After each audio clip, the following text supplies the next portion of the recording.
appointment should be withdrawn. The president made, and ordinary citizens are paying for spots on radio to go defend it. Does this make any sense to you? Doesn't it smell? It is stink. It is stink. This appointment should be withdrawn by the president. Like I told you, as soon as I get home, I get ready. Wherever the president is today, I will go there. I want to hold his 2 feet on camera and everything else. Real my 2 hands, I'll wash them whatever way they want me to wash my hands. I'll wash them and I'll hold his 2 feet to withdraw this appointment. Let him look.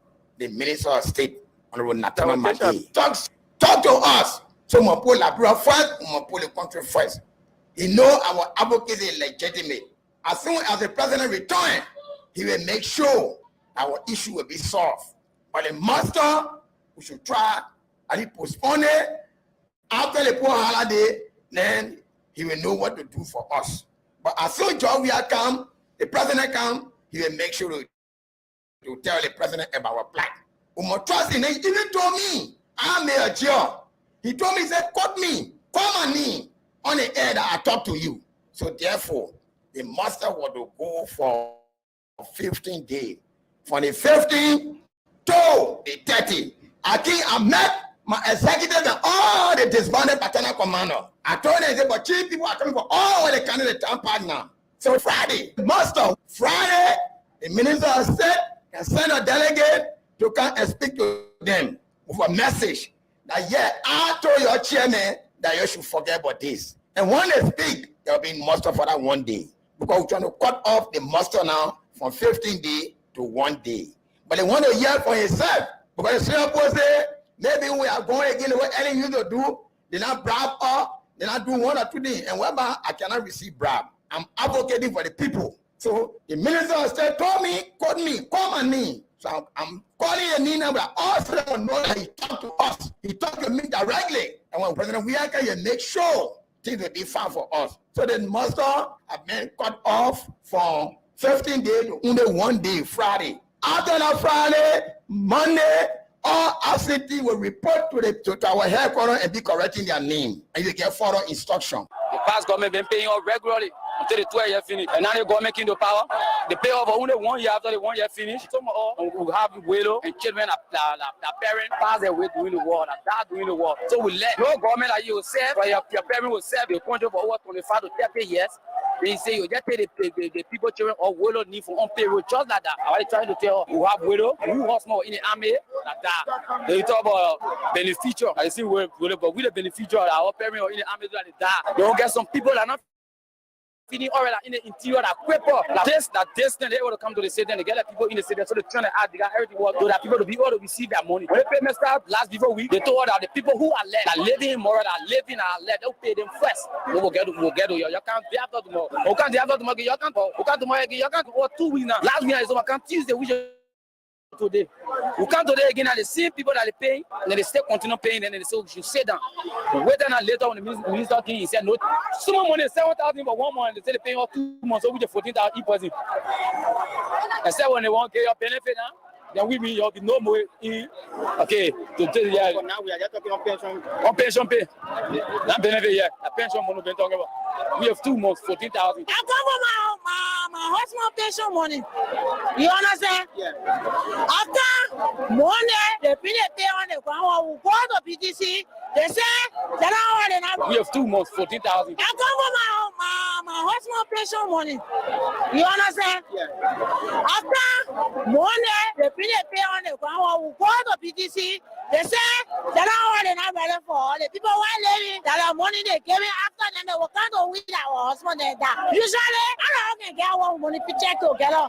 We go send your bank, we change it. But they stand now, they say we will wait. They will finish with the people who are living for the country. Okay, one day they say you come, Wednesday we came, they say Thursday when we went, they say for your Nina, for your ID card, your number down, you come Tuesday next week. Which is today. We came today now. The course they get us so we can enter. They're not paying us. So we came to final minister to tell him that we want our regular pension. How long they stop paying you? 3 months now. Like 4 months, we come very March. So that the money will come on now. If we don't use our money, we'll save up on us. Hey, they need to lay down the power. I lay down the power. Now government get my money, or then now government will. You understand? We want money. We want to create any problem, but we want money from the government. You understand? This is why we don't want to sit on the road. We never eat that kid.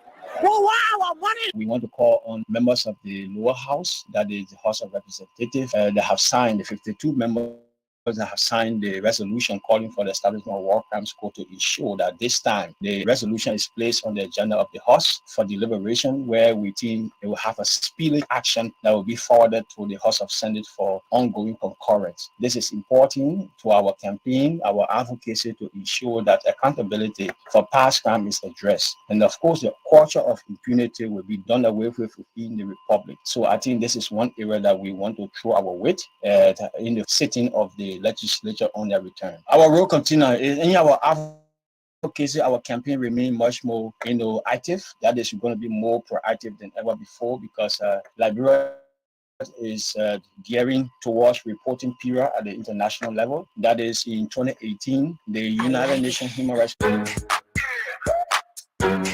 like it.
A pleasant good morning, good morning, good morning, good morning. Good morning, folks. Welcome to another presentation of the Morning Breeze on ABC Radio 105.1. And today is Thursday. Yep, today is Thursday, the 30th day of March 2023. We've just a day to go in March. I'd like to welcome you to this morning's presentation of the Morning Breeze on ABC Radio. And my name is Fidel Saydee. I'm here this morning. I will shortly be joined by my colleague, Dennise Nimpson. And I know it's wet out there as a result of the downpour of rain on yesterday evening. And so the streets are wet. But welcome to this morning's presentation. As always, it promises to be great.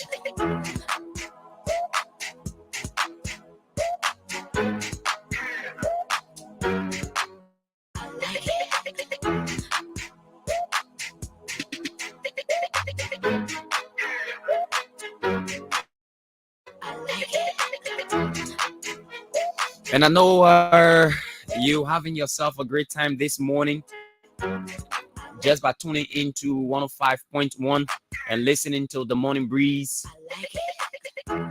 And so, as always, we'll go across the country this morning and speak with our correspondents. But before that, we'll give you traffic alerts.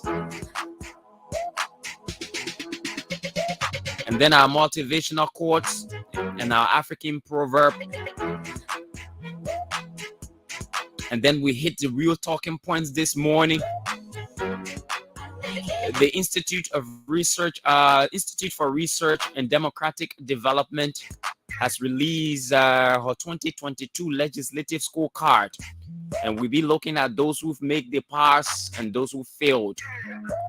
And we all say the legislature is cardinal to the governance of our country, because they are responsible to ensure that all the other two branches of government operate the way they should.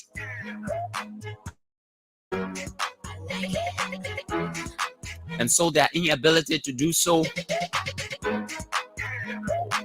will lead to the crippling of the governance system. And so we'll be looking at those who made pass during the period under review, and critically analyze the report as well. And then we look at this quote-unquote 50 billion deal that is said to have been signed by the Liberian government.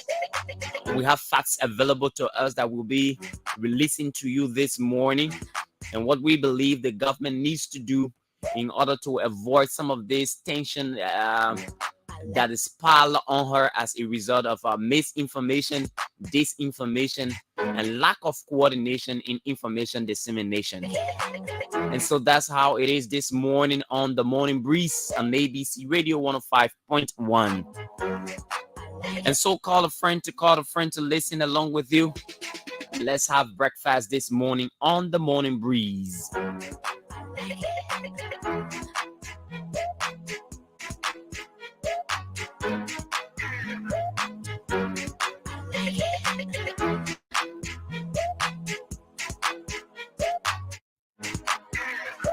Our motivational quote for this morning says, I have not failed. I've just found 10,000 ways that won't work. I have not failed. I have just found 10,000 ways that will not work.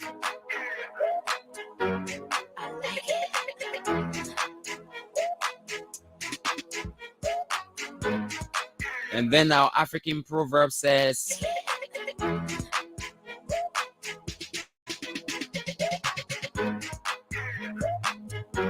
Rome wasn't built in a day. Rome wasn't built in a day. It takes time. You always have to observe the process. Do not look for quick fixes. That's when people tend to go wrong, okay? And so welcome to the Morning Breeze this morning. And let's just go across the city and give you some traffic alert. Okay, as you may well know, the rain, there was a downpour of rain on yesterday. The weather, even this morning, doesn't look too good. I don't know how it is outside there right now, but the weather did not look too good on this morning when I was out there. I'm in here. I don't know what's happening there, and I'm very sure it's still the same. But just be careful as you are driving along the road. The roads are slippery, and you know that full well. And the best you can do is to drive with care, drive with caution.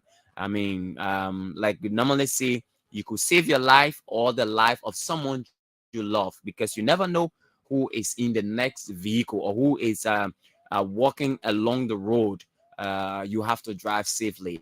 And like for our traffic alert this morning, always from the Broadville end and from the Virginia end, if you are approaching the Douala end, obviously you should be aware that there will be traffic along the route to Mumbletown, the Mumbletown Junction, the detour to Logan Town, through Logan Town there. So around Beer Factory, of course, you will realize that there will be a bit of traffic there. And as you approach the bridge through that same route, of course, there will be a bit of traffic along the Carwell Bridge. So you also have to be aware of that. And if you are coming from Carwell, the New Georgia end, there's a bit of traffic there before you get to the junction. As you leave the junction as well and approach the bridge, there's also a bit of traffic there.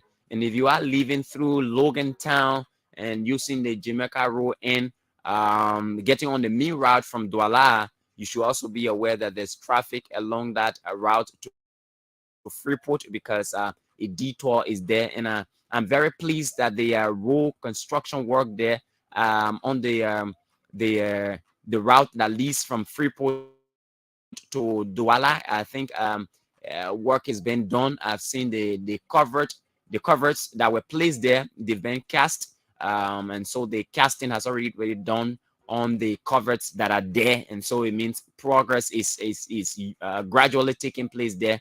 And also be aware that along that route there's traffic as you leave through the Claratown, Vata, and approach the Gabriel Tucker Bridge.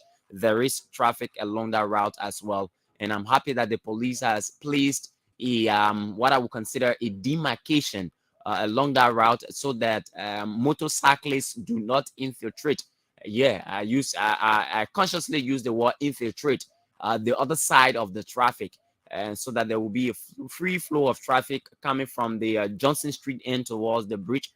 So that route also you have to be aware that there is a bit of traffic there. You should anticipate traffic there, by the way. And if you are coming from Painesville, you also anticipate traffic along the Catley Junction end. All right, just before you reach the next junction towards the Invisible Park. All right, there's traffic right along that route there, and as you approach the Vamoma House, also be aware that there will be traffic along that route as well. And then the different avenues along the Cinco route towards Monrovia, you should also be aware that there will be little stoppages along that route, and so you must be aware of that. Watch on rushing vehicles that come from the avenues, and if you are using the avenue as well, you should also be careful as you move, because there will be cars coming from different ends of the avenue, and that should also make you aware that there are movers along that route as well. And if you are coming from the Somalia Drive in, of course, we are aware that there's not much of traffic along that route, but as you approach the Battersville Junction, you will experience a bit of traffic. As you approach the New Georgia Junction, you also experience a bit of traffic. And if you are coming from 72nd through SKD Boulevard, you will experience a bit of traffic along the SKD Boulevard Junction. All right. And if you're coming from Painesville as well, you also experience a bit of traffic along that SKD Boulevard route. So it just traffic alerts for you, places you should be aware that there will be traffic, and you should prepare yourself. And if you want to reach to your destination on time, it means you have to get up early like we do, all right, in order to be there in time. So that's the traffic alert this morning. As always, we move to our next segment, and that is contacting our correspondents across the country to find out what's going on in various parts of Liberia. So stay tuned. This is the Morning Breeze.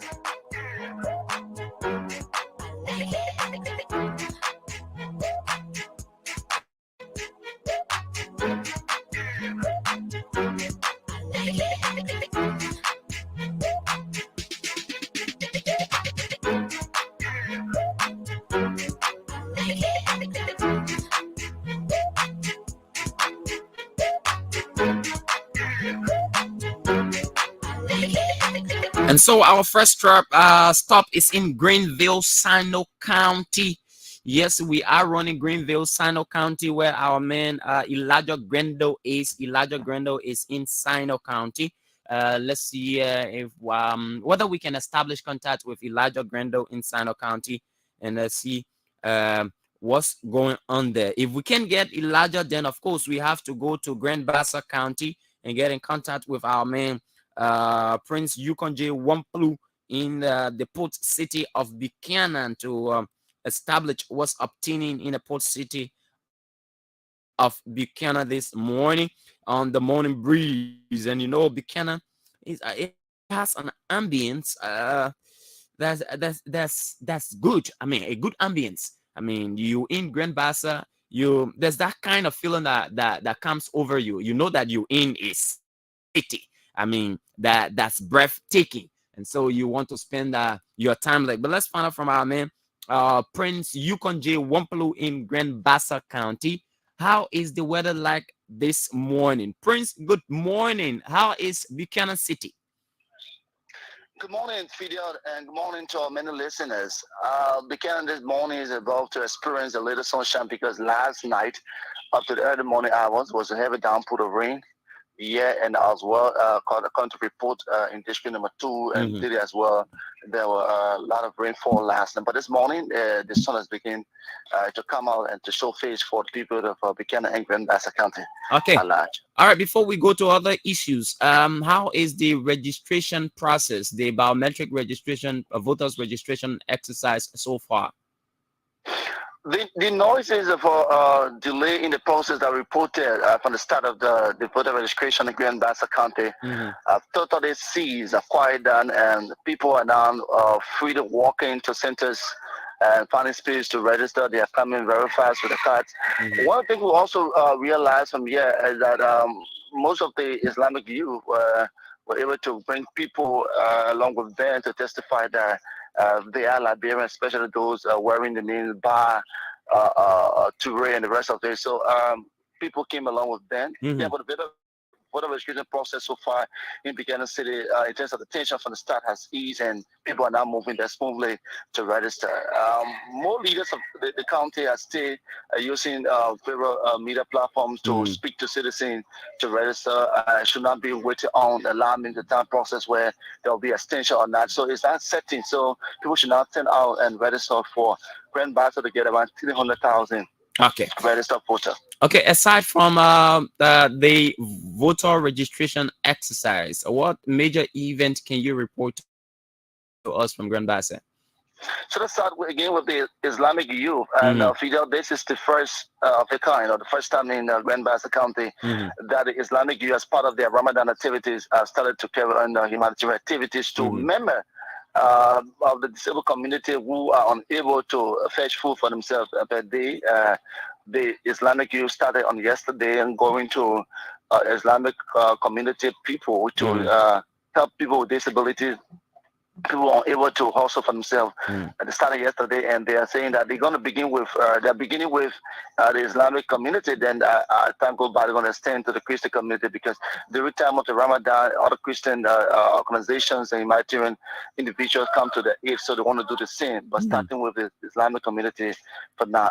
In closing, Fidel, the Lone Star Liberia discussion is still on ground here in Grand Bassa County. Are putting Liberia. Some are saying that there's still a chance for Liberia, and others are saying absolutely there's no chance, because Coach Keita wasn't very watchful for some of the mistakes in the game, especially the INJ, Terrence Tisdale, Simeon as well did not put out good performance for Lone Star, especially in the first game in Bafana. And then the return led, especially Coach Keita to replace INJ and that of Terrence Tisdale in the first half with Tony Tisdale and that of Mo Sangari. So yeah, they are saying they're not only blaming the goalkeeper. Some are saying the goalkeeper, but others in majority are not blaming the goalkeeper, being the coach for some of these large chances they did not utilize, and making Liberia to fall flight to Bafana 2-1. Okay, and let's go back to the Islamic Youth Initiative. What may have triggered this initiative? Well, so thank you. According to Mohammed Unisa Sisi, one of the executives of the Islamic Youth of Grand Bassa County, like I said, they are putting this time around a part of the Islamic Youth activities to give back to people, especially the people with disability, people who are able to fetch food, like we said, because other Christian humanitarian organizations come out to them.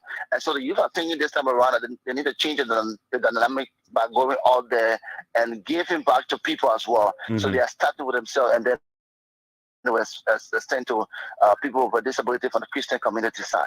Yeah, so the main reason is to give back to people because they've been receiving from people in town past. Okay, thank you so much, Prince. It was nice having you on the program this morning. Always a pleasure, Fidel.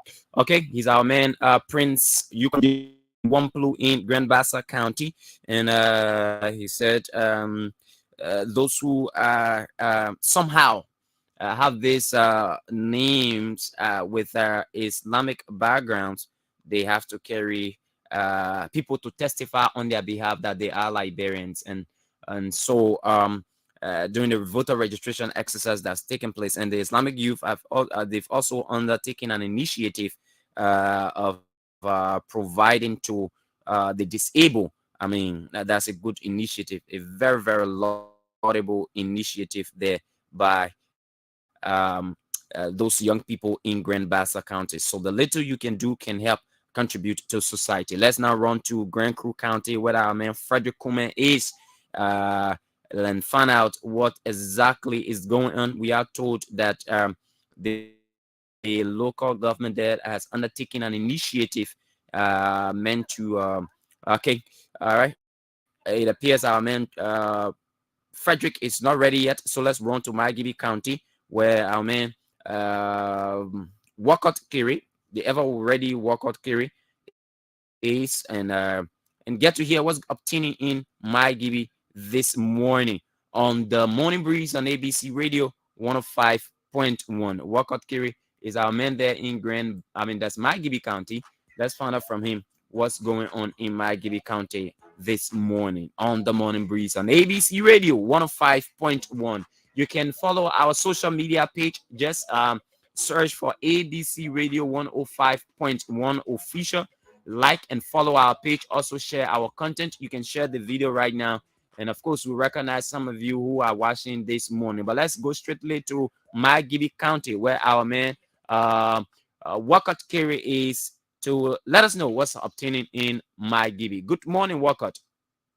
Yeah, good morning. Good morning to you, and good morning to our valued listeners of this finest frequency dial ABC Radio. Now, Walcott, tell us, how is the weather like in Kakata City? Well, as speaking to you right now from the main street of Kakata, we are Kakatonians and Margibians are very busy in engaging in various activities. But the weather, yesterday, we received heavy downpour of rain again. So the weather is partly cloudy and there is no sunshine. And we expecting more of rainfall today again, according to how the weather is shining this morning. Okay, okay. The look of the weather tells that there could be there could be rainfall there this morning. Now, tell us about the registration exercise. Is it moving smoothly from your look of things and yesterday, your patrol, journalistic patrol? How is it like in Margibi so far? Well, according to my journalistic patrol in various polling centers in Kakata, Margibi County, the registration process is going on smoothly, but there are some challenges that is facing the process. The issue about the National Elections Commission, NEC staffers, most of them are not acquainted with the operations of the equipment, especially the computer. And even the solar panel is not also consuming enough current, at least to make the system much more operational. And when you talk about the card, the voter registration card, these 2 days there were shortage of voter registration card in various polling registration centers in the city. But notwithstanding, then we have alerted that to the main office of the National Elections Commission in Margibi, to its magistrate, elections magistrate Juan Funti Nyake, and proactively they have worked on all of those problems. Now the registration process is ongoing smoothly, and people are queuing in their numbers.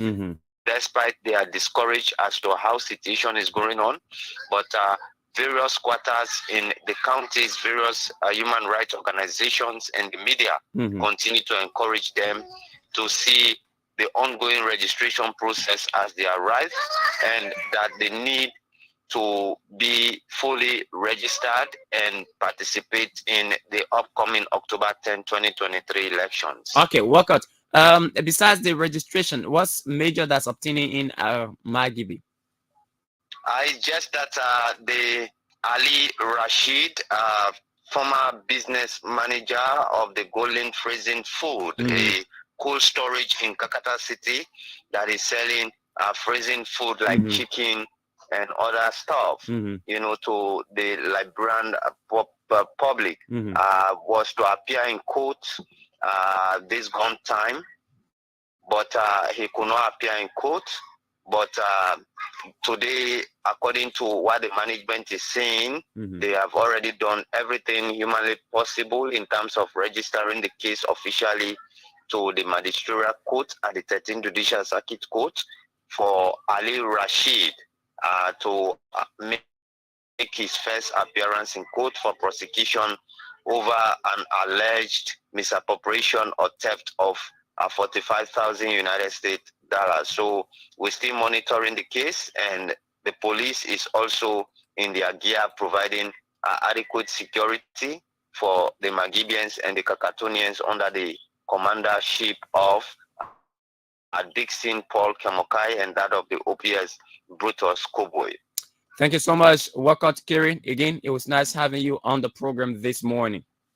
It is my pleasure. It is my pleasure at least to give accurate, balanced, and credible information from Magibi County to our listening audience on this finest frequency. Thank you. He's our man, Wakot Kiri, there in Magibi County. And he says, though there were challenges related to the registration process, but those challenges have been resolved, and the registration process is ongoing smoothly in Kakata, Magibi County. And in the theft of property case, the manager of frozen food did not appear in court, and they are working. Working. But let's Dennise, good morning. Good morning, Fidel. Good morning. And how was your evening? Morning. How was your evening? Okay, it was okay. It was okay, and we are grateful to God this morning to be back on the platform to always inform our people. Obviously, we are glad to be back on the platform. Let's run to Lofa County, where our man Samuel Bole is. We are told there's an incident there regarding trucking, and let's voters trucking, by the way, the one that registrants trucking. Potential voters trucking, or trucking of potential voters.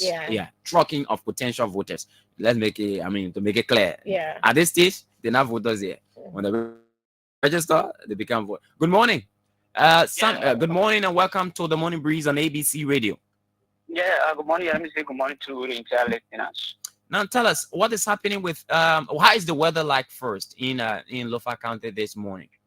Well, last night we received heavy downpour of rain across Lofa County, but this morning at least only the cooperation that really floating around. Oh, it feels like you're in the United States now. Yeah, seriously, the cooperation is seriously hitting this morning. Okay, now tell us what's obtaining in Lofa. Yeah, when it comes to the offloading activities, recently we visited Saydee district, where there was a concern raised by the commissioner and citizens of Saydee that, well, there is full tracking of citizens from Saydee to Bapuru County. Lofa, Bapuru was one part of Lofa after having took over and they become on their own. But we communicated with each of them. Some of them said, well, they deemed it necessary to go there on their own. But citizens were disclosing that one Jeremiah Akoi, who was involved in the hike, and he is one of the government teachers. And we questioned Jeremiah. Jeremiah said, well, it deemed it necessary to go to Bapuru and obtain a voting card. And it is now law that individual wear your background for. You don't go there to register.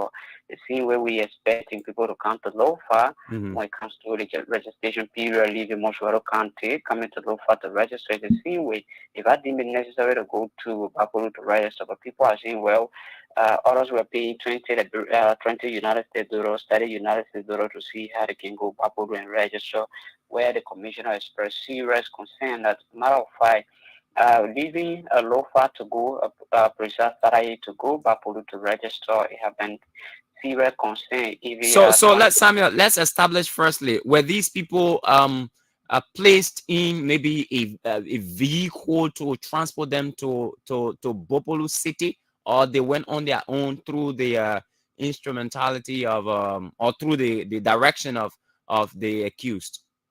Yeah, well, when it comes to that, we quiz Jeremiah, and Jeremiah said, well, the people went on the car, but all of them pay their own will. But people are saying no, and we saw about 15 to 30 persons with the voting card, where some of them were quizzed and they said they went on their own. But the people are saying they are afraid. They were thinking that if they say yes, the government will take serious issue with them. But how are they study close and they are citizens for Saydee? They don't have any connection in Bapuru and take the opportunity to go to Bapuru and register. What is the issue there? What is the momentum if you register in Bapuru? You're going to get this and more, and they said they were quizzed on that. But what is shocking, the commissioner revealed that, well, all of them have, before the registration process, they have meeting with the cross section of the town chief, the youth representative from the very town to see how they can pull out more numbers. Okay. Even those that are in most they encouraging them to come to Saydee to register, because normally they say Saydee is a bundle because Saydee and Zozo cooperative joined together and made District 5. Okay. They are saying they want their own representative at this time, but normally they are being a bundle because the population normally here from Zozo. The politicians just focusing on the population aspect. But again, it is shocking that people leaving Saydee going to Bapuru to register just for $20 United States dollars or $30 United States dollars. Okay. And you think, well, those politicians in Bapuru, you don't know people there too. You don't even want to remain there. If those people in Bapuru, they want for, if they have done well, they don't need to take people from different places to go and register. Because okay, Samuel, we have to leave it at that. We have to leave it at that. We running out of time. Thank you so much, Samuel, for joining us this morning from Lofa County. Yeah, and I'm always available. Thank you. Okay, he's our man Samuel Bolo there in Lofa County. Let's run to the southeastern part of Liberia, where our man Elijah Grendel is from Sino County. He's joining us this morning. Good morning, Grendel. Welcome to the Morning Breeze on ABC Radio. Good morning, and let me say good morning to everyone listening to the wonderful platform. This Sino County Community College puts out her first set of graduates. Tell us more about that. Well, thank you. So, the Sino Community College has not yet, but we on Friday put out its first graduate since 7 years of existing now. Yeah, so the Sino Community College was established in 2015, and till now, the college have been unable to put out a graduate, and it has been something that has raised eyebrow. I mean, with the citizens in Sino, most especially for people who think that they should use 2 years to get their associate degree from the community college. They have to wait up to this present time to have associate degree, and it has raised serious tension. But for what we've been following, the issue of the delay for the college to put out a graduate, it was as a result of president delayed in appointing the head of the community college, that is the board of trustees. So in last year, the board of trustees was set up, and finally, when we had an opportunity to speak, with the chairperson of the community college, the board of trustee chairperson, he said the graduation is ready and it is set for Friday.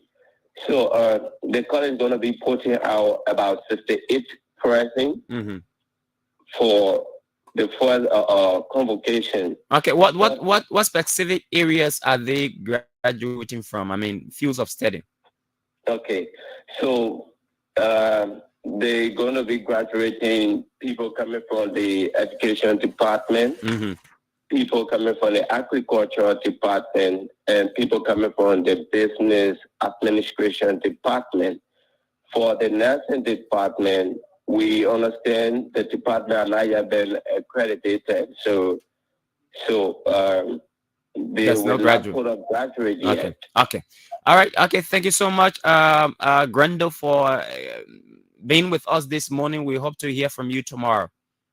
Thank you, Chief. Thank you. Okay. Is our man Elijah Grando there in Sino County, updating us that the Sino Community College is putting out its first set of graduates on tomorrow, which is good news. This college has been in existence for 7 years now, but this is the first set of graduates, and according to him, is as a result of the delay in the appointment of board of trustees, but that has been done now, and so they are ready to put out the first set of graduates.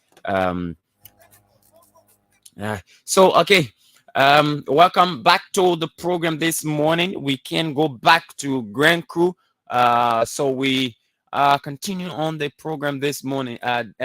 Yes. So we have to make some adjustment right now on the program. I hope our guy can come in right here, and let's make this quick adjustment. We'll come back. We'll go strictly to our first talking point this morning, which has to do with the ARET's report on the legislature 2022, by the way.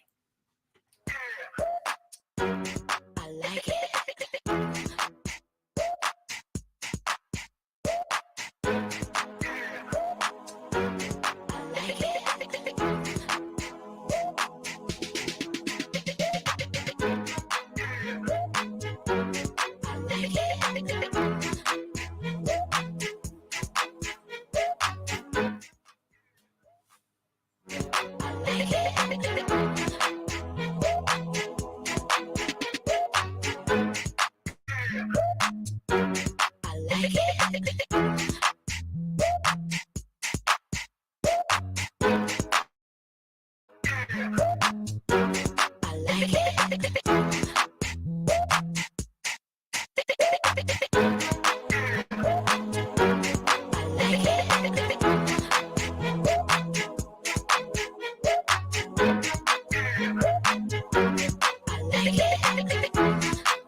Okay, welcome back to the program this morning, the Morning Breeze on the ABC Radio 105.1 with me, Fidel, Saydee, and Dennise Nimpson on a Thursday morning like this one, and good to be here. Now, we agreed that the Liberian governance structure consists of 3 separate coordinated branches of government: the judiciary, the executive, and the legislature. But we normally take it from this order: the legislature, the executive, and the judiciary. Now, all these branches work together, and it is their workings that make up the entire government. It is the work that they do that brings development to our country. It is the work that they do that ensures that you and I are able to receive protection, we are able to receive justice, and we are able to abide by laws that are made by these individuals. Now, the real responsibility is on the legislature. That is so because the legislature serves as the watchdog of the rest of the branches of government. That is to include the judiciary and the executive. That is the cardinal role the legislature has to play in the governance process of our country. The importance of the job that the legislature has to do is so significant, overly significant, to the point that without the performance of the legislature's responsibility, there wouldn't be a strong government. And that is why many of you who are in the public are very critical of the workings of the legislature. All of the complaints we've heard is due to the quote-unquote lack of performance of some of these legislators. Now, why is it important to monitor their activities? And that there are various civil society organizations that are involved with this, monitoring the activities of individual legislators. The importance of doing that is for us as the citizens, members of the public, to be able to assess to what extent they've been able to perform their responsibilities. Lawmaking, oversight, and representation. Those cardinal responsibilities. Though there are other responsibilities that are ascribed to them based on needs or based on circumstances. But those ones are not constitutional. It's based on what they prefer to do. Now, IRED, the Institute for Research and Democratic Development, began this initiative some years ago to assess the performance of lawmakers, how they are performing with the job that they do. Because there's always a watchdog for a watchdog. There must be somebody. We, as part of the fourth estate, the press, we monitor the activities of various ministries and agencies, all the branches of government, by the way, to see how they perform. Because it is based on that we are able to assess their performance based on that monitoring process. So IRED has done her job, and she has made some revelations regarding the performances of our lawmakers. And in this report, IRED, and by the way, it's from the period January to December 8, 2022. IRED has said that there were 4,331 sittings shared between the two branches of government. I mean, not the two branches, but the lower house and the upper house. All right. The House of Representatives accounted for 2,793 sittings, while the Senate accounted for 1,538 sittings.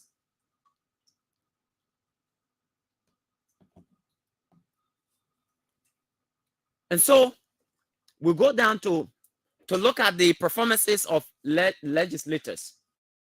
But what is important to in this report is that Dennise, shockingly, 74% of the decisions that were made at the legislature were in favor of the executive.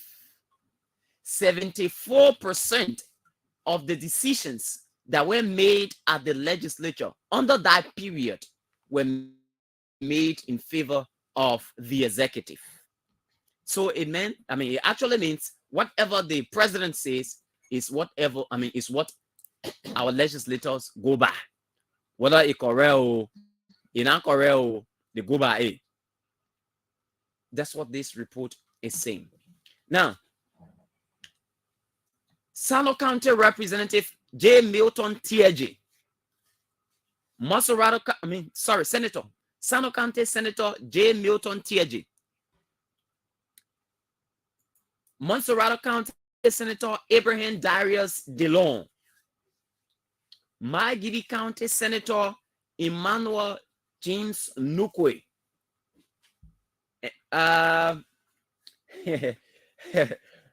Grand Cape County Senator Samuel B. Taylor, Grand Cru County Senator Nimening Batikwa, and Bapolo County Senator Boto Kane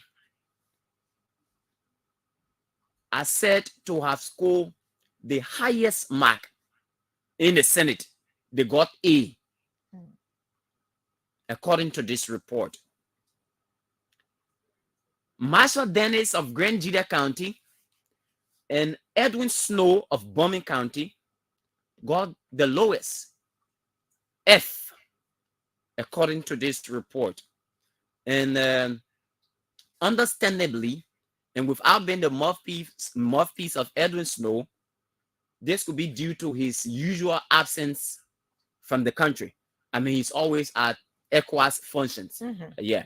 Okay. So we could say it's quite understandable. I think the same applies to Marshall Dennise. I'm not very sure. Maybe I need to get an update. But Marshall Dennise should be at the ECOWAS Parliament. Yeah, I think that could also be the reason. I'm not very sure about that. But we'll confirm that. Now, and he said, out of 73 representatives, Dennise, only 2 representatives scored A. The rest scored, the rest scored F. They scored for high attendance. All right. 120 scored F for low attendance during the period under review. So 2 persons scored A and 20 persons scored F. Who are those 2? The 2 persons are Representative Buffer Chimas and Ava Jones.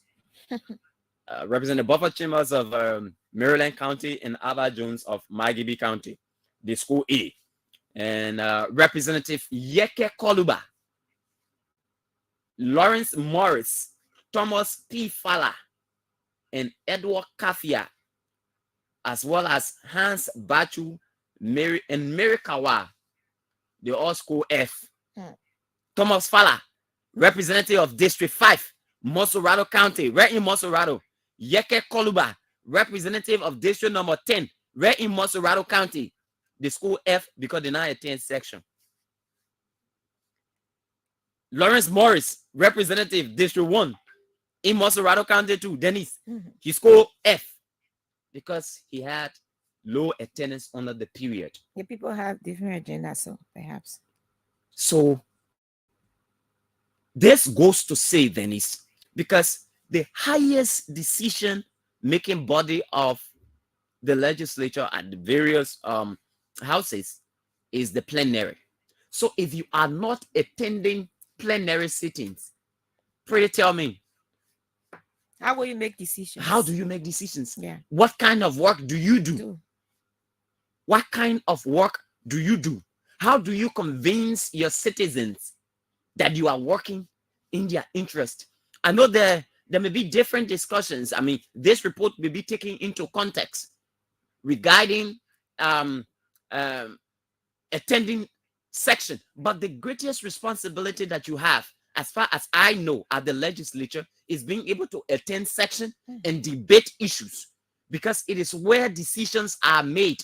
The passage of laws, the ratification of bills is right in the legislature. So how do you debate these issues in the absence of you attending sections? How do you? So it speaks to how our governance structure has become weak due to the lackadaisical posture of some of our lawmakers. Because if they were performing their duties, attending sections, debating issues that concern Liberia's growth, issues that concern that border on the security of the state, issues that border on employment opportunities for citizens, we wouldn't have what we have at hand today. So the inadequacy of brains at the legislature, because it is a different thing to be elected by your people, Dennise, and it's a different thing to perform the duties for which, or the responsibilities for which you were elected. And so if you do not do the latter, it means you are just occupying space like matter. And I think it is on the basis of some of these reports that the electors should make their decision. Look, Dennise, if we are not checkmating the activities of our lawmakers and they are allowed to have their free will to do whatever they want to do, the system will never get better. You cry for lack of electricity. You cry that LEC is not coming to you in time when you have problem at your homes. Who is supposed to make sure that the Liberia Electricity Corporation does her job? It is the legislature with the oversight responsibility that she has. So who is to make sure that Dwana Kamara at the Liberia Water and Sewer Corporation, where we are told there's massive corruption, who is to make sure that these people do their job? When pipes are not running, when water is not available to most parts of Liberia, who is to make sure that this is done? It is the legislature, that oversight responsibility. Who is to make sure that the educational system is strengthened so much so that we do not see what we consider as a mess? It is the legislature. Who is to ensure that the healthcare system is so good that we do not have to run to Ghana or to other foreign countries to see medical, attention? It is the legislature. So if these individuals are not attending section, they are not taking up their responsibilities, then you will realize that our governance system will be weak. And that is why the president gets to get anything that he wants. And that's why the Arab report is indicating that 74% of the decisions that are made at the legislature during the period under review are all in favor of the executive. This goes to see how our governance structure has become weak.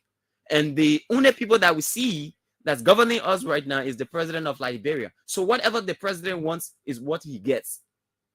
That is what we have at hand, Dennise. That is the report for you.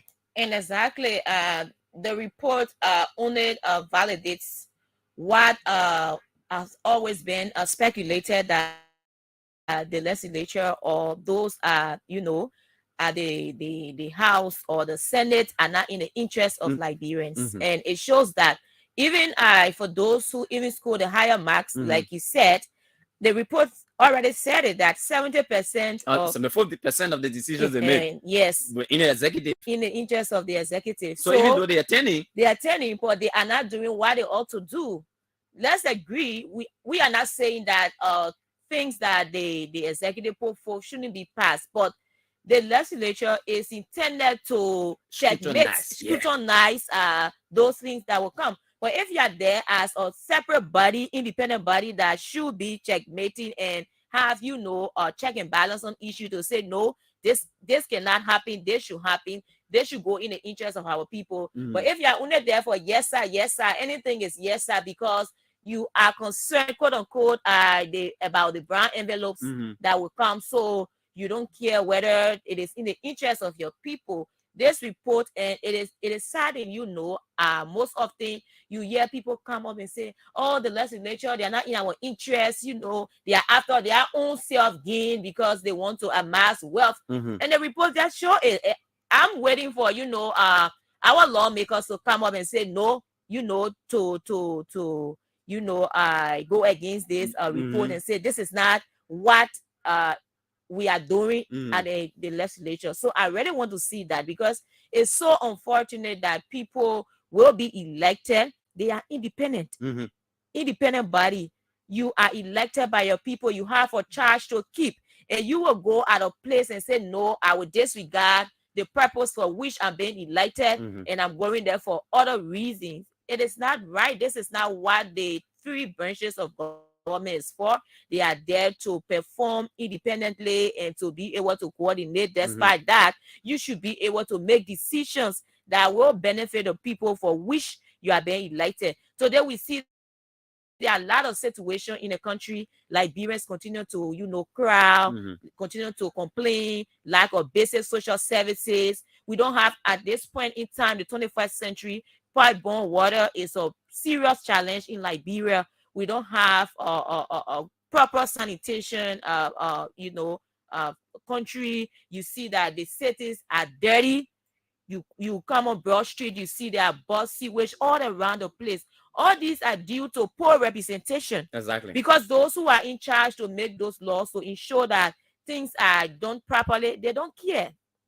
They don't care. They are after what they will gain. They are after what will go in their pockets. And it is this same lawmaker that will be coming and say that they need a law that will ensure that they get certain retirement benefits. Whereas they go to work, they are not in the interest of the people. They are not ensuring that, let's agree, there are some good apples among them. But majority, like the report is saying, majority are not doing their work. So we like to know, why are they not doing their work? And we are seeing that for the election, there are more people who are interested in being lawmakers. Is it that people just wanting to go and, acquire wealth for themselves? Now it has become the new norm of the day that everyone wants to be a lawmaker. And this thing was just in my spirit man this morning on my way. I was like, I saw along the way there are a lot of banners 2023. So I was like, I just laugh, like they say. I just laugh and say, what is this? What our country is turning into? Everyone wants to be lawmaker. No one is care about the other side of society. Everyone wants to go in the house because they feel that yes, there's huge benefit to amass wealth for themselves. So the report just speaks to the fact that everything that people have been saying, that the lawmaker are not in the interest of Liberians, it is true, because we have seen the report from Arrett. So I'm waiting for those lawmakers who will come on and say, Arrett, this report is not true. I can attest to this. I can bring my evidence that I'm doing this, I'm doing that. And we see every time we talk about the issue of Yeke Koruba, and people say, sometimes people say, oh, no, the people, they want to take side with government. This is what they are saying. You are being elected and you don't go to section, you don't make decision. The likes of Thomas Fowler as well. So the both of them, they are just there perhaps running their own thing. They don't care because they feel they are being elected by the people, so they can just do anyhow. Some of them get elected. When they are elected, they just spend like two years in the district, and they are also another district to say they want to contest that. Are you the only Liberian? Are you the only person that have the country at heart? That is bad. The way we do things, we should change. And if we continue to do this, our lawmakers too continue to demonstrate such behavior. Liberia, almost 200 years, if we talk about 1847 now, though we know 1822 or what have you, but 1847, almost 200 years, we won't be developed. It will always be crawling and asking people to, to come and feed us, be begging for rice. We cannot grow our own stable food because our lawmakers are not sincere. They are not in the interest of the Liberian people. That's it right there. And so the report further goes to say 6 senators were very, very vocal in section. Honorable Darius Dillon, he spoke 275 times in section. Honorable J. Milton Tiege, 279 times. Numeni Batikwa, 140 times. Blebo Brown, 178 times. And Vani Sherman, 120 times. Honorable Nyomlikanga Lawrence as well spoke 120 times as well. It means Arrett has been keeping real track of what's obtaining at the legislature. Now, these numbers do not account for the content of what they were saying during section. But I know one person who has been very critical of it's not that all of what he's proffered have been perfect ideas, but Senator Dillon has been very vocal on some of those issues that are happening at the legislature. Now, you've been critical of instruments that the executive sends to you. Does not in any way mean you hate the government, hate the executive. It's just a way of doing your job and checkmating the executive where she should be checkmated. And this spirit of coordination, I think it has been abused to a greater extent, Dennise. The spirit of coordination does not call for indulgence of bylaws or things that are sent to you. Exactly. The legislature, the reason this whole coordination thing came about in the constitution, as far as we know, is because we do not want to, the crafters did not want to see like the three branches of government at odds with one another. There should be that coordination, and the coordination is intended to drive the country in the right direction. And so if there are individuals within the legislature whose actions are deemed not to be in the interest of the country, then obviously the spirit of coordination will be defeated. Exactly. So you cannot indulge whatever the executive says. You must be able to critically analyze whatever the executive sends to you, so that you do not make a decision that is against the interests of the country. And I think that is where our legislature and our legislators, as a matter of fact, should be looking at. All right. And we need to understand that these people who are leading us, they are accountable to us as a people. And that is where people get it wrong. If you elect people, they are not law and gospel unto themselves. They are accountable to you. Like you said, Dennise, the plethora of people that you see vying for public offices, for representative and senatorial posts in our country today, is as a result of the performances of the current crop of lawmakers. Because if these people were working as they should, Dennise, you wouldn't have more than 10 people coming up in your district who want to run. It would be less. You wouldn't see that. But because people are aware that there are loopholes in the performances of these individual lawmakers, so those loopholes can be exploited, and they too can come into the fray. And that's exactly why you see. Well, they don't do the same thing. Well, there's no guarantee, Dennise. There's absolutely no guarantee. The hope of the Liberian people prior to 2017 was that those who were in power were completely deviant of what the aspirations of the Liberian people were. So because they were deviant, in 2017, they decided to pull in a new group of people. What is happening now? Those same people, almost like they pick up the bad behavior from the people that left, and they started moving with it too. And that's how it is. It seems to be a visual cycle where one bad person moved from there, the person that can't again, they buy more than the men that were there before. So that is what we have now. So we have this scorecard, Liberians. We want you to react to this scorecard and let us know. And they said there are 5 representatives that were very frequent in plenary. Akaras Moses Gray of district number 8, Richard Kuhn of district number 11. Is it 11? Yeah, Richard Kuhn from 11. Yeah, district number 11. Ava Jones from Magini County, Rostalyn Swakoko Dennise of Moserado County, District 4, and Dixon Sibo of District number 16, Moserado County. These were lawmakers that were very vocal, and they frequently participated in deliberations at the House of Representatives. So it's good. Now, like we said, there's a difference between your participation in section and the input that you make during your participation. So it's very key, and I'm hoping that these the report will look at this part of our legislators. But it's key. At least we know those who participated in session and those who were bobo, and we know the bobo lawmakers. Yeah, bobo lawmakers. So in order to strengthen our governance, before we go to the phone lines, Dennise, in order for us to strengthen our governance system, to make Liberia better, it requires the effectiveness of members of the legislature. Yeah, they should not be condoning. They should not be massaging the executive. Massaging the executive gives the executive so much power, all right, to do whatever she wants to.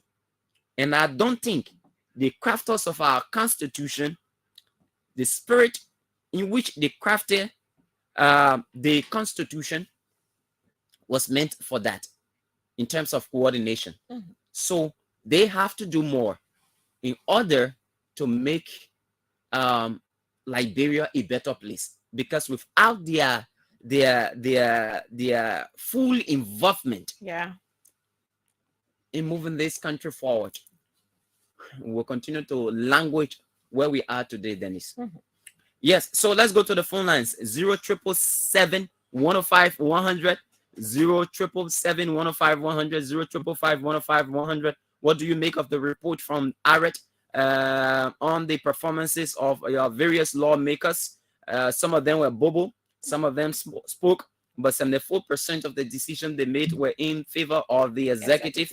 And so that's the report we're looking at this morning. Very lousy people outside and not very vocal inside. And so there are some lawmakers that have been deemed as scoring F, performing poorly, very poorly. I mean, the likes of Representative Yeke Koluba, they said he did not attend plenary section regularly, and he got F. The likes of Lawrence Morris of District Number 1. I mean, Dennise, have you heard some of these names? Lawrence Morris sounds so strange. He's been there since 2017. Jack taking a cool. Are you be in house? I mean, where there are, multiple reporters, and people can hear from you. You just there. Me, Fidel, will be in room and nobody hear me. I don't get it. You should have an opinion. You can't represent people, then you can't talk small. Say you just there. You just there to vote. You can't voice your opinion in anything. Our Oma Merikawa. And Merikawa is still on there. I think her third thing she on now. She won't go. But the people say, I heard they say they won't move and pull Janje back way. But Merikawa been there forever. We can hear her. We can only know that she representative. So this is not to say that these people maybe they can't vote in favor of something good things, but sometimes most times we need to hear your opinion on issues. You have to say something, not just something of substance. Even the committee that you are placed on. You have to say something. If a committee went to meeting and the decision was made, one day you'll be that person to communicate that decision of the committee to the public. You will not die. Nothing will happen to you. But let's hear you small. You can't be there and people don't hear you. You almost appear like you are non-existent. Edward Kafia, another man there. They say he like bobo. So if you can't talk, then what are you doing there? What are you doing there? If you can't speak in plenary, what are you doing there? It doesn't make sense. It just speaks to the breed of people we elect, at the legislature. And it's so sad that we have to continue with these people. It's so sad. And imagine Edward Kafia, who can talk? That he says he won't be senator. You're not representative, you're not talking. But you won't be senator in Bon County. That is what we have our hands. Let's go to the phone lines. Then it's 0551 0777 105 100 0555 105 100. ARED has released report 2022 report, and there are some lawmakers that are flunking. Others are doing well, which is good. And you need to call us and give us your opinion on this report. And if you live in your district, what do you make of the report on your lawmaker? If you hear your lawmaker, there is of it. When they're calling the people that pass name, they're giving people Dennise Nimpson 98, John Brown 95, Mary Pauls 88. They call. The teacher say when you hear your name, just know say you fail. So that is where some of these people find themselves. They fail, they flunk, they didn't do nothing. Double A. They didn't do nothing. Nothing at all. So you can't be a legislator. Pay with tax dollars. And you can't, they say, Jane no hall in the legislature. Some of them will argue that, oh, I'm in connection with my people, and my people can see me every time I work in my district and what I feel. I know that will be the argument of some of them. Yeah. So if you get an argument, then we just make you some kind of town chief there. You go say that. Or we make you local development man. Yeah. You just go sit down with them and develop. But where the decision of the country budget is debated, you don't hear these people. They don't have any opinion on instruments that are passed at the legislature. They remain quiet. The only thing they do, they just put their hand up and vote. I mean, that is how it is now in our country. Let's take this person. Good morning. Good morning, Fidel, Saydee, and Sis Dennise. Good morning. I just want to thank you for the platform this morning. David E. Harris, my call from Benson Street. Yeah, David. Fidel, I think the report tells us that those people we elected to go and represent our interests are not in our interests. So we as electorate should shine our eyes. This time around, this 2023 election, we should know what to do when we go at the ballot. And one of the things I want to ask, what about my representative, Honorable Gray, tough talking Gray? What is his mark? Yes, thank you. Thank you very much. Great. That boy, I can just talk anything I get in here. I can pass around anything I get in here and just say. But they say he did well anyway. They say he did well.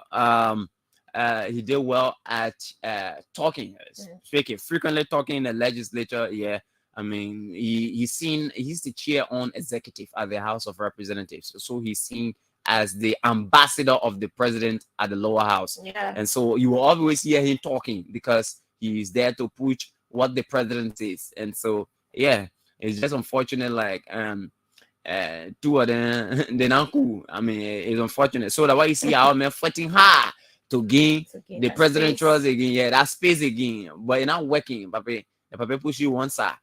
You have to, you representative, what bothering you? And you high-ranking member of CDC, so you shouldn't worry. Do what you can do. The men will fight hard in District 8. Dennise, they're not easy only in District 8. The men they say you on live support in District 8.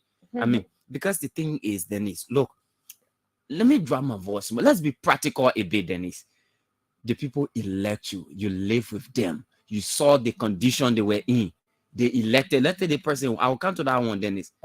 Good morning. Good morning, the ambassador. We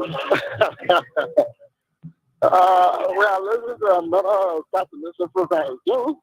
And listen to you assessing your English. I was like little. I went high in the House of the Parliament. However, those we go straight to the issue. I'm the ambassador. That man, most of the data will not return that capital building. So that's from me on that. You think so?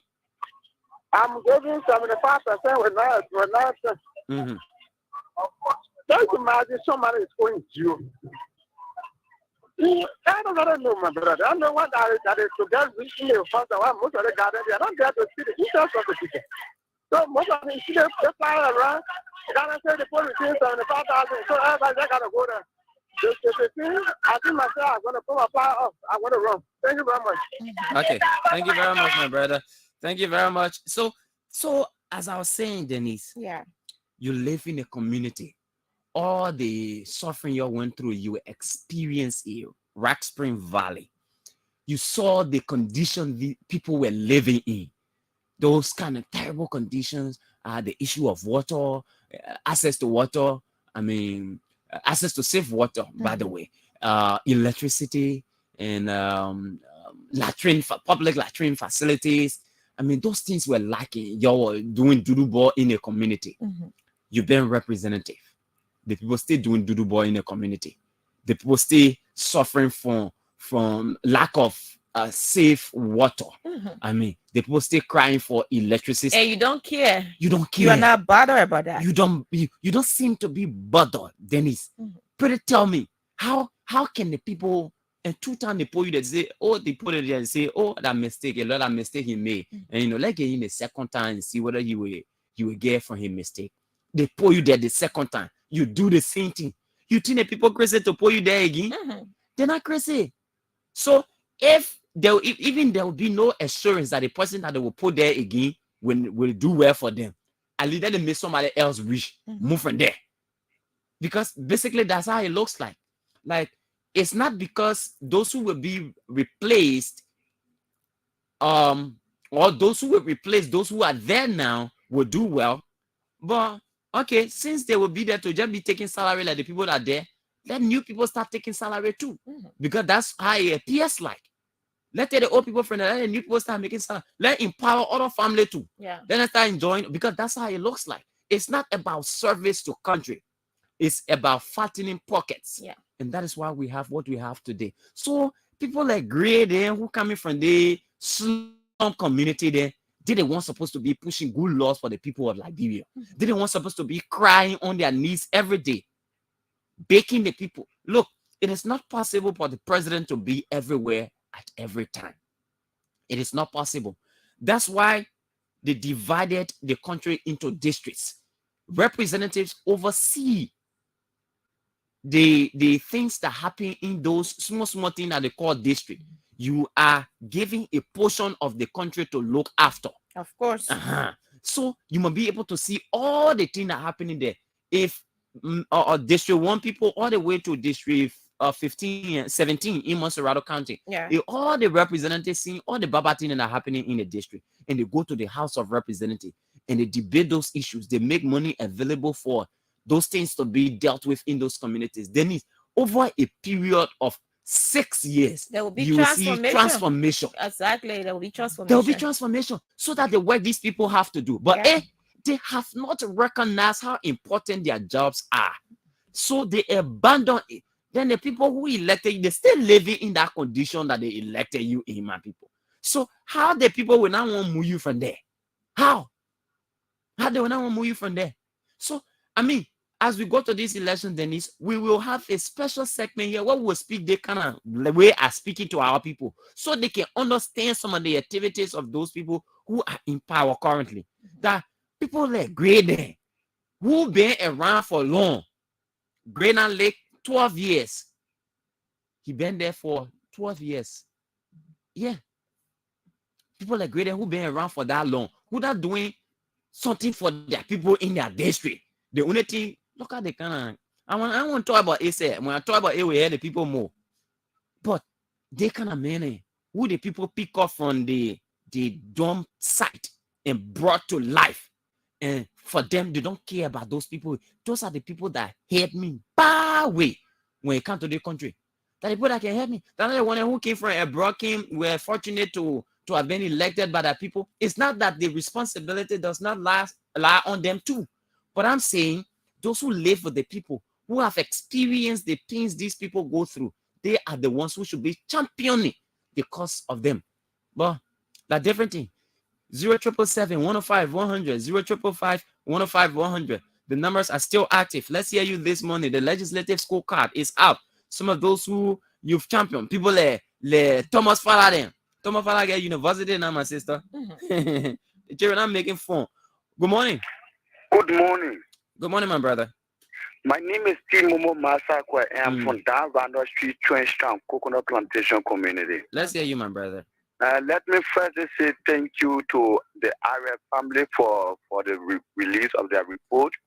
And I want to appreciate the House Speaker, Dr. Bobo Chimbo, and that of Apajum of Magiri County for scoring AMO representative. You know, the country Liberia is just different country on the planet Earth. I followed the Congress interview with TikTok boss, and I saw how Parliament quiz people, how Parliament raise issues, how Parliament discuss issues. But for us in Liberia, we are far behind those we elect our lawmakers to represent us adequately. They go and represent themselves, because in the legislature, they are representing us. When there is issue, they needed to come back to us to discuss with us and take our plight there. But unlike that, they will run their decision, and the decision is not always in the interest of us. That's why RSA, it is always politically motivated. So comes October 10 this year, we are going to make sure that we correct some of these errors that we have made over the period of time. We are never going to retain some of these people based on their performances. For us in District Number 7, Monserrado County, we are squarely prepared to take up Solomon George from the seat and give it to somebody that will be able to speak for us in the House of Representatives. Thank you for having me. Thank you very much, Solomon George. District Number 7. I mean, George been there forever. But you see, that is the caliber of people that we get at the legislature. I mean, you can't be representative. You just relax. That the labor position. And you know, most of the people that are doing it here, that those who come from the ruling party, they feel the president will go in a district and go live for him. Yeah. And go live for their hand and say, oh, you know the man, I'm a man. And you put their hand up. Look, the people themselves must make their decision. The president, I know the president wants people who are from his party. And it's common in any democracy. The president wants the legislature to be dominated by his people. I mean, people from his party, so that his decisions are smoothly passed. But Mr. President, from what we've seen over time, you don't even need people from your party to be there. Yeah. Because those who've been there, they've always say yes sir to you. So not necessarily people from your party. Good morning. Good morning. Yes, sir. Good morning. Yeah, this is Titus T. Now I'm calling from District 17, Monserrado. A very abandoned district. Very, very abandoned district. I tell you, that's the question I wanted to ask right here, to know the average of my representative there in the house. That bought a flunky. You know, some of the things we always tell our colleagues as young people. You know, for me, my fear right now, we don't want to like majority of those guys to go back in the house, but then those guys who are men now who are in positions and they have money, yeah. And now the trucking in this country is also one of those things that are giving us fear, because the trucking gives them popularity. Yeah, so if we say now we don't want it to go in the house, then we should also do away with the trucking within this country, because it also gives them the popularity. Exactly. Yeah. So we collectively need to battle against trucking. Yeah, we have to work together as Liberians, because the trucking is what those guys are depending on now. They depend on the fact now so that they can truck more people. It's unfortunate. Thank you, my brother. So though I'm speaking from Monserrado or District 17, but let me just know, please, the average of my representative there too in District Number 2, Nima County, please. Okay, thank you. Thank you very much. The man want to know. He want to know. I mean, nobody. Yeah, go get his scorecard. Yeah, go get his scorecard. Go on the ARED website or their Facebook page, and you'll see the entire thing there. But anybody who need you not yet, you know, and I thought I say anybody who need you not yet, you know, say that person a flunky. I mean, that's how sad it is, Dennise. We can't afford to have our system this way, where legislators and the role that they play, apparently they've not realized the significance of the role that they play, or they know the significance, but they've used that to their benefit. That's how it appears to be to me, that they've used that to their benefit. But yeah, let's go back to the phone line. 0777 105 100 0555 105 100. And Ruben Cannon say, I'm following you from Gardnersville, Stephen Turbot Estate Junction. And Jimmy Wallace say, I'm following closely from the borough of New Crew Town. Philip Queer Deco says, good morning, Dennise, watching from New York. Okay, let's take this person. Good morning. Good morning. Good morning. Good morning. Good morning, sir. I'm George Bezak, joining you from Togo Community District 14. Yeah, my brother. Let me say, grateful for the show this morning and for the information to the Liberian people. I want to know the area of my lawmaker who represent Abraham Family Kone. The man are silent. There's one story we read, they call Silent Bianga. They put, no talking. The boy is a certified bobo. Let's take this person. Good morning. Good morning. Yes, morning. Sir. Yes, my name is Wutu SK. Hey, Wutu K, it has been a while. How are you? Yes, I'm doing good. And you also too? I'm good. Oh, yes, we listened to the report and I also listened to your analysis. You know, despite being a sedition, but it is hard time now that we call on our president to tell our president to leave our CDC lawmaker alone this time around. Let it go to their bureau constituent, let it face in with people because they serve for the period of 5 years, this is the 6th year. So if they implemented the president mandate, or if they trust themselves, if they know that what they were elected for, they did it on behalf of the people, let them go into their various district on their own and let them campaign and see whether they can be re-elected. But I trust that the electorate this year, we're not going to be voting based on party line, but we're going to be voting based on tangible and based on what we elected those lawmakers for. So thank you for the show. Thank you very much, my brother. Let's take another person here. Good morning. Okay, we've lost that person. 077-105-100, 055-105-100 are the numbers to call this morning. Good morning. Yeah, good morning. Yes, sir. I'm based out for District 10. Yeah. I want to know the area of my lawmaker where you can call. The making a 10 session. The making a 10 session. Nothing to make it. Not the making a 10 session. Yeah, that is all. Okay. Good morning. You sure you can say lawmaker? Yeah. Good morning. Good morning to you, Fidel City, and good morning to Dennise Nimpson. Good morning, my brother.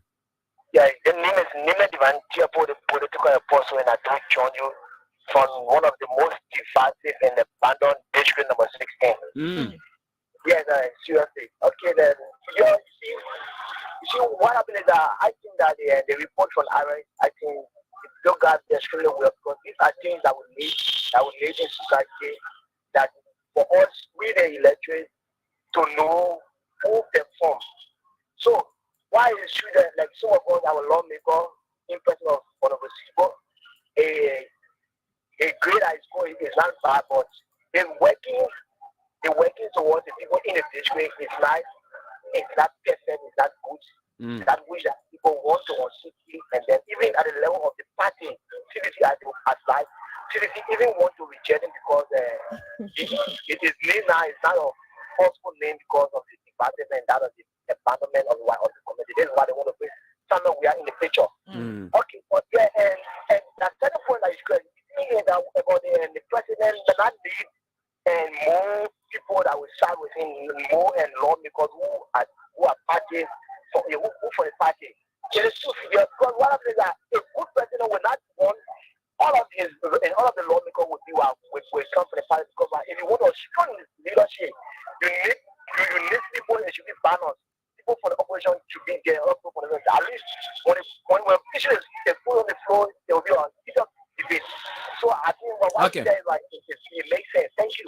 Thank you very much, my brother. He says, even though the men they were in a legislature, but the connection in the district, not there. The impact is not there. Yeah. Okay, Dennise, we have to go for our break. Take word from our sponsors. When we come back, we go to the whole 50 billion thing. I mean, we've done our research. We've got some details we would like to share with the public.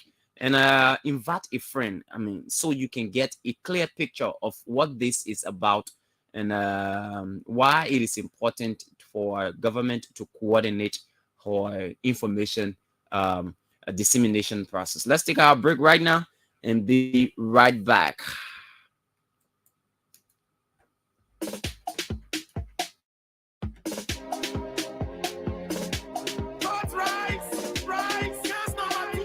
Gifty, where did you get the bricks you used to build your house? See how strong the bricks look.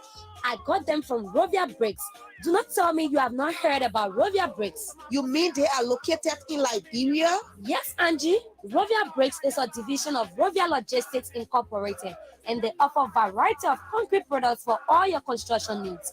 They have 6, 7, 8, and 4 inches blocks. That's not all. Tell me more. Rovia Bricks have coverts for roads and well, cornerstones, Colombo blocks, yard tiles, sand, be it smooth, rough, and mixed. They even have red dyes for land filling and crushed rocks of all sizes. How can I get to them? You can locate Rovia Bricks right at the corner of McDonough and Carey Streets on the Kakata Highway, Copper Farm area in Fidel, around the University of Liberia campus, or locate our head office on Randall Street. Call Rovia Bricks on 0777 874 231 or 0888 726 172. Email them on rovialib@gmail.com.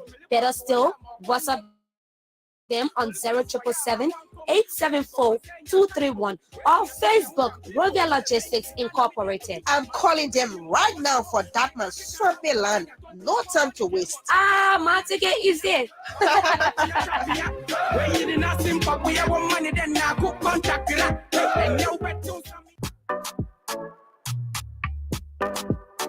Bokonjida Group of Companies, a 100% Liberian-owned company with over 20 years of experience, is the name that stands tall in the microfinance, construction, and general services industries. At Bokonjida Group of Companies, we pride on character, integrity, honesty, confidentiality, and creditworthiness. Approved institutions or entities under the microfinance service include House of Representatives, Liberian Senate, General Agency, Financial Intelligence Unit, and General Auditing Commission. Others include Governance Commission, Cooperative Development Agency, Ministry of Gender, Liberia Anti-Corruption Commission, National Public Health Institute of Liberia, National Port Authority, Group of 77, and the Ministry of Foreign Affairs.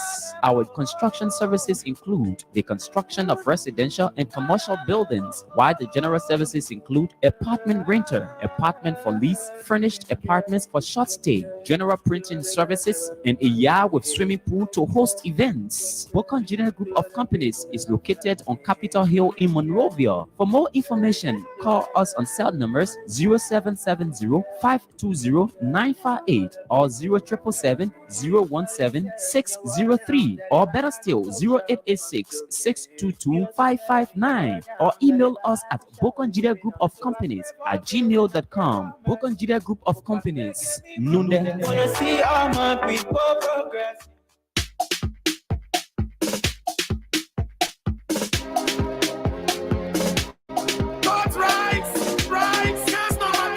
Rovia, oh Rovia. Yes, Rovia Logistics is back. Have you been looking for a one-stop shop to rent and hire machineries of all types? Look no further. Rovia Logistics Incorporated is the answer. Rovia Logistics has wide range of machines like dump trucks to haul your sand, red dye, crush rocks, and border rocks. As for your construction needs, do not worry. Rovia Logistics have all sizes of yellow machines to meet your desire. They have machines like bulldozers, compactors, excavators, forest machines, backhoes, and many more. The interesting part is you get to hire them hourly, daily, or monthly. And that's not all. They also rent pickups of all types like Toyota Tacoma, Nissan Frontiers, Ford F-250, and they are equipped with all-wheel drive options for bad road conditions. Locate Rovia Logistics Incorporated right at the corner of McDonough and Carey Streets on the Kakata Highway, Copper Farm area in Fidel, around the University of Liberia campus, or locate our head office on Randall Street. Contact Rovia Logistics on cell numbers 0777 874 231 or 0888 726 172. You can also email them on rovialib@gmail.com. Better still, WhatsApp Rovia Logistics on 0777 874 231 or message them on Facebook, Rovia Logistics Incorporated. Rush now for quality services at affordable prices. I like it. I like it.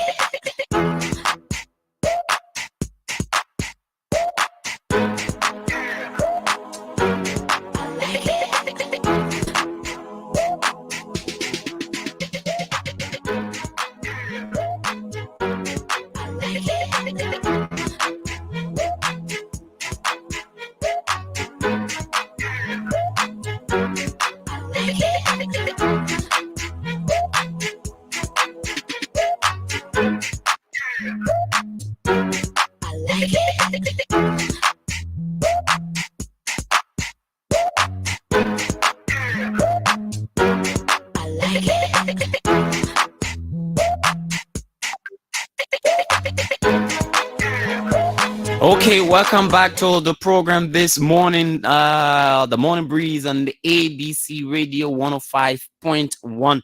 And it's great to be here this morning. Let's take a few more calls on this and then go to our next talking point this morning. Right here, that's 0555 105 100, 0555 105 100, 0555 105 100. 0777 105 100. The legislative scorecard is out from AREC, and kind of get to know what your lawmakers code. And like we said, the legislature is the backbone of our governance structure. If the legislature is weak, nothing will happen in this country. Exactly, I mean, nothing. I mean, if we have a by president and the legislature is ineffective, it definitely goes. The pressure falls on the citizenry. I mean, that's what we can't understand anything. Yeah. We can't understand anything because you in the communities, you in the various districts, the individuals you elected to go to the legislature, they performing poorly, and we have to change them. Even if it means that those who we not bring in will not do any better. Yeah. Let's make other Liberians richer.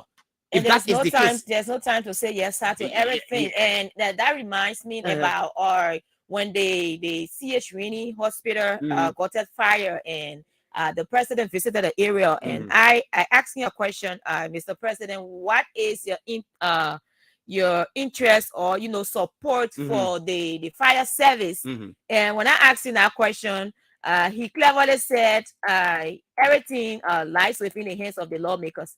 They should, they are the one working on the budget to ensure that though he has a responsibility there to ensure that the fire service gets the ample or proper, budgetary allocation. But he threw it out to the legislature. And whenever he went on the county tour, everywhere he went, all of those things that were said, he said, these are your lawmakers. They are the one making the law. So they should ensure that this pass. The last time again, he was at the women program when they talk about the women participation and what have you. And he said, this thing, it is with the vice president. She is at the Senate. So she should ensure that this is passed. So you notice that whenever something is shown at the president, he will always send it back to the house, always send it back, to the legislature and say they are in charge, they should do it. So that shows that the legislature has a bigger picture, in terms of deciding what to do. You can argue those things and say, if the president proposed this, no, this is not in the interest of the people. They should be like this, and they should come up with laws that will benefit the people, like you said. So if we continue to do these things, like I said, Liberia will continue to remain like a village in the war, and everyone would just want to go outside to live better lives, and they will come back to Liberia, when perhaps they want to retire or they are just tired of enjoying better life out there. Because our officials, they send lawmakers, they travel, they go to countries. Take for example, just Ghana right here, Ivory Coast. They go to those countries, they relax themselves, they live better life. They relax themselves in good atmosphere. They have 24-hour current. They have water. They have everything. You see, the roads are better. You see, they have adequate, sufficient food. All of that. But when it comes to Liberia, I don't know, this country, perhaps someone say the country is cursed. But, I don't want to believe that the way our lawmakers, go about, they are not ensuring that the right laws are passed. It is so saddening. It is so saddening that they will continue to do such a thing. See our hospital, JFK, our major referral hospital in the city. It is in a bad condition, I tell you. And what is surprising is that you go at the hospital, they give you number. Can you imagine? There are people who go at the hospital, they give you number to enter to go and see doctor. And that hospital is meant for people who cannot afford. At certain point in time, if you come, no matter how you are sick, they'll tell you number finish.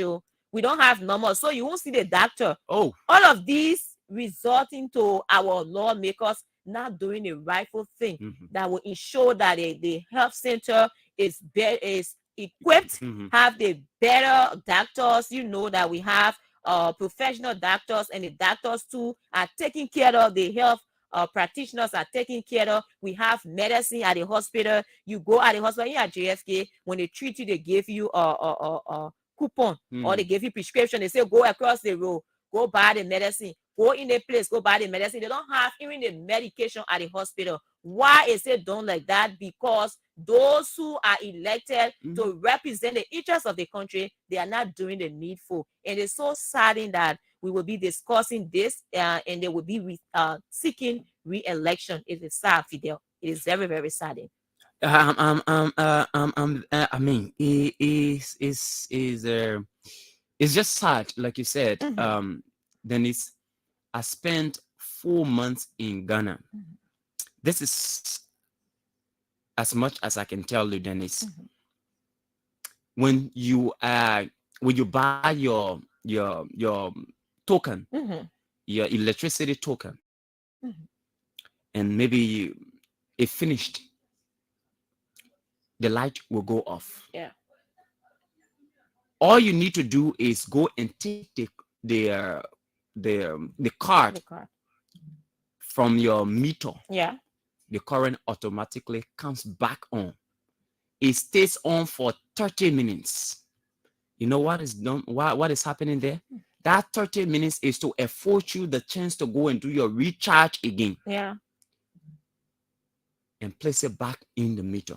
So if you want the current to go 30 minutes extra to exhaust the entire 30 minutes, the 30 minutes is exhausted, it goes off. And then you can put your car back in. It comes back on. Exactly. And that's why we're talking about development. And In the night. I spent like 8 years in Ghana and almost, let's say 10 years in Ivory Coast. We saw all of that in our country. So it is applicable in other countries. Yeah. The same can be done right here in Liberia. In the evening. In fact, what they will do, they will inform all their customers that in a month time, we will carry water maybe 3 or 4 times. Yeah. And that 3 or 4 times we carry water that in the night. So it's to prepare you to get water for the night period. Because what they want to do, they want to pour chlorine in the water throughout the night. Maybe like 3 hours in the night. Then by 4 in the morning like that, they bring water back. When that water coming back, it coming back refreshed. That's how it is done. Are we not sophisticated enough? Don't we have common sense to do that in our country? Don't we? We are seeing that. We are seeing that, and people are not. They are not just interested in. They are not just interested in developing a country. Ghana, that you're making reference to, Ghana is a country that is the soil is high. Even when the sun shines, there's no rain. Liberia, we have rain. Even the dam is an issue. You know. And all of these is actually something right there in Ivory Coast, Fidel. We're talking about issue that should be benefiting the citizen. As it is now in Liberia, the ordinary Liberian don't have a 3 square meal. Because why? They cannot afford. Exactly. Because they live below the belt. But right there in Ivory Coast, people eat 3 times a day. Because why? There's sufficient food in the country. In Liberia, when someone cook in the morning, they are expected to eat that same food in the afternoon and in the night. Sometimes they don't even have it in the morning. They wait for 12 o'clock, 2 o'clock before they cook. Why? Because those who should be making laws are not making the rightful laws that should benefit the people of the country. And the people are suffering. And when they're ready, they give those people $20, they give them $10. They put it in T-shirt. They say, come and vote for me, follow me, and do this. And these people go, and some of them, I don't blame the people that go sometimes, and want to get $75, $20 from a lawmaker before they can afford, because those people are suffering. They don't have it. So at this point in time, they see someone who is giving them the opportunity, say, I will give you $20. They will go for it. Because why? They cannot afford. You say you lawmaker, you wake up in the morning, you see people are all to your doorsteps. They are begging you. They want you to buy their child or top because their wife gave birth. They want you to help you with school fees. They want you to do that. Why are they asking? Can you ask yourself? It is because the laws that you people are making are not representing the people. It is not transforming the lives of the people. Exactly. It is saddening, and we'll continue to say this. And it is prudent enough that our lawmakers can make those decisions that will benefit. And they can get there when the people go to them. Yeah, they get there. Say every day people like people baking, and like people can bake. The people everywhere you go, they go in restaurant, they will bake you. You come somewhere, they will bake you. Do you think people want to beg? There's no desire for any individual who have self-dignity to go to another person and ask for a favor. It is not normal. It is not. So then you ask yourself, what can we do differently that will avoid? It's not that people will not ask you, but the number of people, the caliber of people that will ask you. You will see there are people who are capable enough to work, but because jobs are not available. You go to Western Cluster, you just get in anything. You go to Aslam Mita, you just get in anything. You go to Mano Man, how they call it, say, oil company, you just get in anything. Without thinking that your people will need job. Yeah. How many of you go into your districts where you have concession companies to monitor how they treat your people? How many of you do that? But you don't care. So representing your people is far more than what you see it. Yeah. So you need to understand this. Nobody won't beg. Nobody who gets children won't go to one lawmaker and say, give me $20. Nobody won't do it. But because the enabling environment is not created for people to do what they have to do to earn a living. Yeah. That's the reason. And those areas you found the concessions companies, bulk of those lawmakers, they are in cahoots with those companies. Yes, because they see the bad labor practice. They see that the people in the area are not benefiting from the concessions company, but they side with those people because why? At the end of the month, they go and take something from those companies. So they are not after whether their people are better taken care of, whether those things that the people should be benefiting from their benefit. They don't want to know. Even the people using the mining area and, is posing health threat to the people, they are not concerned about that. They don't talk about that. They don't speak about that. All they care about, what will our benefit from this? MG Go, for example, they, the communities that surround their operation site, there were complaints that their water were being polluted. The water was polluted. And there are representatives from there. The company operated freely. Get the people small thing because the people hungry. You get a small thing. Even without considering the kind of threat it had to the people's life. Even Cape Mount, people complaining. The people I complaining. visited the area. They complain about the health threat in that area and too many issues. So, our legislators, they have a big, hellable work to do. They have big work to do. And there is nothing much better than them ably representing the people. Yeah. And as we move to these elections, this is what I want to tell our people. Don't say the other people that are contesting, they will do the same thing. Give them the opportunity. Worst case scenario, if they do the same thing, it means another group of Liberians are getting richer. Yeah. The ones that were there who were getting richer, let's take them from there. They now make plenty of money. Let's put another crop of people. If that is our idea of how those who govern us should behave, let's give them the opportunity. Let new group get rich. Let's take the old group from there. That is it. Because from what we see, there are a lot of them that are not working in the interest of the people. Let's take a few calls on this, and then we'll go to this whole 50 billion 419 news that we heard from our people. 0777 0777, that is 105 100 0555 105 100. Let's hear you this morning on the Morning Breeze on the ABC Radio 105.1 with me, Fidel, Saydee, and Dennise Nimpson. And we are here every morning from 7:30 to 10 o'clock, bringing you breakfast. This is where we speak facts. We speak about the issues. We have no allegiance to any political party or political grouping. Good morning. Good morning. Yeah, good morning. Yes, my brother. Yeah, my name is Savaja. Yeah, let's hear you. Yeah, what you're saying, everything on the point. I get from my case, from my country, from my country. So, what you are doing is for the I don't know what you're doing, but your phone is clacking in our ear. Yeah, I think that you what you're saying is happening. Well, You sorry. will be. We'll have to let you go. I don't know what you're doing. We'll have to let you go. Adjust and call back, please. Yeah.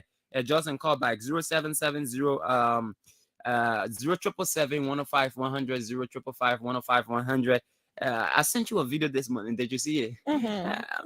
Yeah, I mean, so let's take this person. That shows what the people can do. Yeah. Good morning. Yeah, good morning. Yes, my brother. I'm Jeremiah speaking. Jeremiah Namo speaking from Douala. Okay. Yeah, what you just stated just now is that I must say, it epitome people living condition in that of Bomi County and Cape Mount. Yes, yeah, epitome a lot, no good living facility. And the people from down there, they are not even benefiting. Only our laws are benefiting. How can one person treat thousands of people like that just for their own selfish gain and for their family? It's not right. And I'm telling you, God got a big wrapping for them. Seriously. I'm saying this, and I always get on my knees to pray against them if they cannot change their ways. Thank you very much. Thank you very much, my brother. They will not change you. They change you with never. They will not change you. They can't change. They are all the same all year round. And I don't know whether that's something about that house there, Dennise, where even when somebody go when they enter there, their whole hick is scattered. I mean, society. Yeah, it makes it some kind of way. Yeah. Good morning. Yeah, how are you, sir? How are you, my brother? I'm thank God. This is Jeremiah calling from Central Moravia. How you doing, my brother? I'm Brother Fidel. I know you from the borough of Negriton. Yeah, the guys are praying power only for the inside the job, but not for the citizen. So what we do is to look at them, tell ladies do work. They may like they go back, but do not work. We should have come down because they're not here for a citizen. Because once the law is a part of you are in power for the citizen, and one day you can be your district or community. You just say, oh, the owner will come here, I live on social development. So all the money they put in for development fund or county development fund, all that money, they can't just pass anything. They want to get the money and rent a woman hotel and rent a woman apartment and join themselves in the neighborhood or all the they're taking place. So it's something the country is being complete step back in the whole country. So that the president have to very local people that are in very low that are getting safe going to talk to someone for him, so they have to enjoy. But I think the time is over. Okay. Yeah. All right. Thank you very much. I think we'll close off on that, Dennise, and jump to this thing quick and I call it a day this morning. Yeah. How do I even begin? Let's squeeze in this person. Squeeze in this person. Good morning. Yeah, good morning. How the morning, sir? We good. I'm calling from Kwawe City. Kwawe Plenty. Yeah, my brother. I'm Mohammed Haji Jaleba. Welcome to the program, my brother. The country, our problem at the house. We can just cry with the president and but at the house, is the problem for us. Because we voted for them, we put them in our house. They wouldn't go there, interested in themselves or their family. But you don't want to have any other person. When it be outside, we sit down with your fun. But when they enter in our house now, they don't know. You will not even see their location here. They will change it. So the problem that we get in the country at the house. That our house is supposed to be talking on it until it can be seen. Like when the way the country will be set. All right. Thank you very much. Thank you very much, my brother. Thank you very much. And Dennise, tomorrow we will do an opinion poll for district number 7. Okay. Yeah. District number 7 will do an opinion poll for district number 7, Montserrat County. There are names that are coming up. Okay. And we'll gauge the opinions of the residents of district number 7. But let's go to this whole 50 billion thing.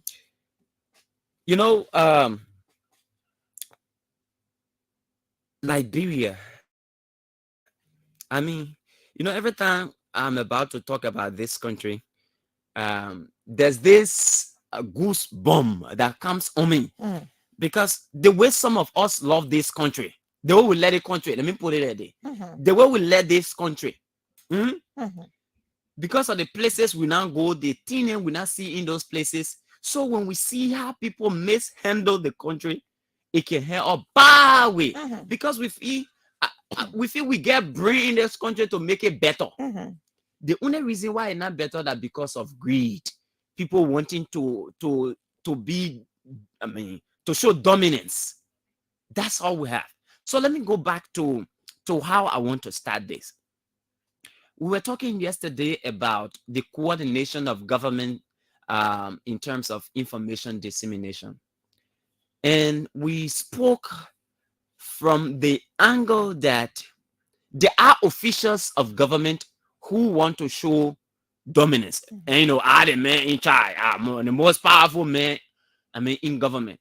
So I can say whatever I want to say, or I can talk for everybody, and there's no problem with it. And I feel some of the pressure that the government has is as a result of the way they communicate their messages. A typical example is this whole 50 billion thing. Okay. How did the 50 billion get to the press in the first place? It is someone in the circle of government that told the press about this whole 50 billion Lala story. Mm-hmm. Liberia in 2015 joined other countries and signed the Conference of the Parties. The Paris Agreement in 2015. Yeah, Paris Agreement. The Paris Agreement was signed by the Conference of Parties, or say the Conference of the Parties. That's how they call the COP. That's how the COP came about. So Liberia signed in 2015. Not until 2018 that it was ratified by Liberia. So it means when we sign agreement outside there with like what we signed with this Paris Agreement, it has to come to Liberia to be ratified by the legislature. So it was ratified in 2018. After the ratification, this government, the CDC government, through George Weah, saw it as a need for us to further engage on this Paris Agreement and see how Liberia could have benefited from the content. And so the FDA, through their managing director, Mark Doyen, they did what we call the forest infantry. The forest infantry. Yeah. So the forest infantry was done by the FDA through the efforts of the Food and Agricultural Organization. They provided the funding for us to do the infantry of our carbon, our green carbon. That was done because Liberia saw it as a way of getting resources. And so this was done by Mark Doyen and the FDA. After doing our forest inventory, that was to establish the amount of green gas that we had, the green carbon we had. The Environmental Protection Agency, with funding from the Green Forest Fund, got some money. And they said we needed to do a protection of what we have here in order to ensure that we do not lose, because this is a potential for revenue generation. So because of the degree of importance attached to this by this government, they entered or signed a memorandum of understanding with a company called Blue Carbon. And Blue Carbon signed this memorandum of understanding with the Liberian government. And the parties that were involved in this agreement included the Environmental Protection Agency, the Forestry Development Authority, and the Ministry of Agriculture. Those were the three entities that were involved in this entire carbon thing, the green or blue carbon. And when you talk about green carbon, it has to do with our forest resources. When it comes about green carbon, it has to do with carbon in the ocean. So those were the entities. So Liberia saw this as a means of generating revenue, because when we sell our carbon out to different companies, we'll be able to generate revenue. And so we went and signed this agreement with Blue Carbon. It was the agreement, but the content of this agreement required Liberia to do certain things. So all the documents are Liberia is supposed to sign for this company to come in Liberia. That process has not been consummated. And so Liberia now, going out there signing this agreement with Blue Carbon, it's expected that Blue Carbon will make huge investment into this sector. So that is the money we are expecting. That expecting thing we're talking about, Dennise. Where did this information about 50 billion to Liberia coming from? Only God won't know. And where somebody say 50 billion is meant for the war. Now, and I want you to explain that to the public, Dennise. This 50 billion thing that we keep hearing. Explain it to our people. Let them know.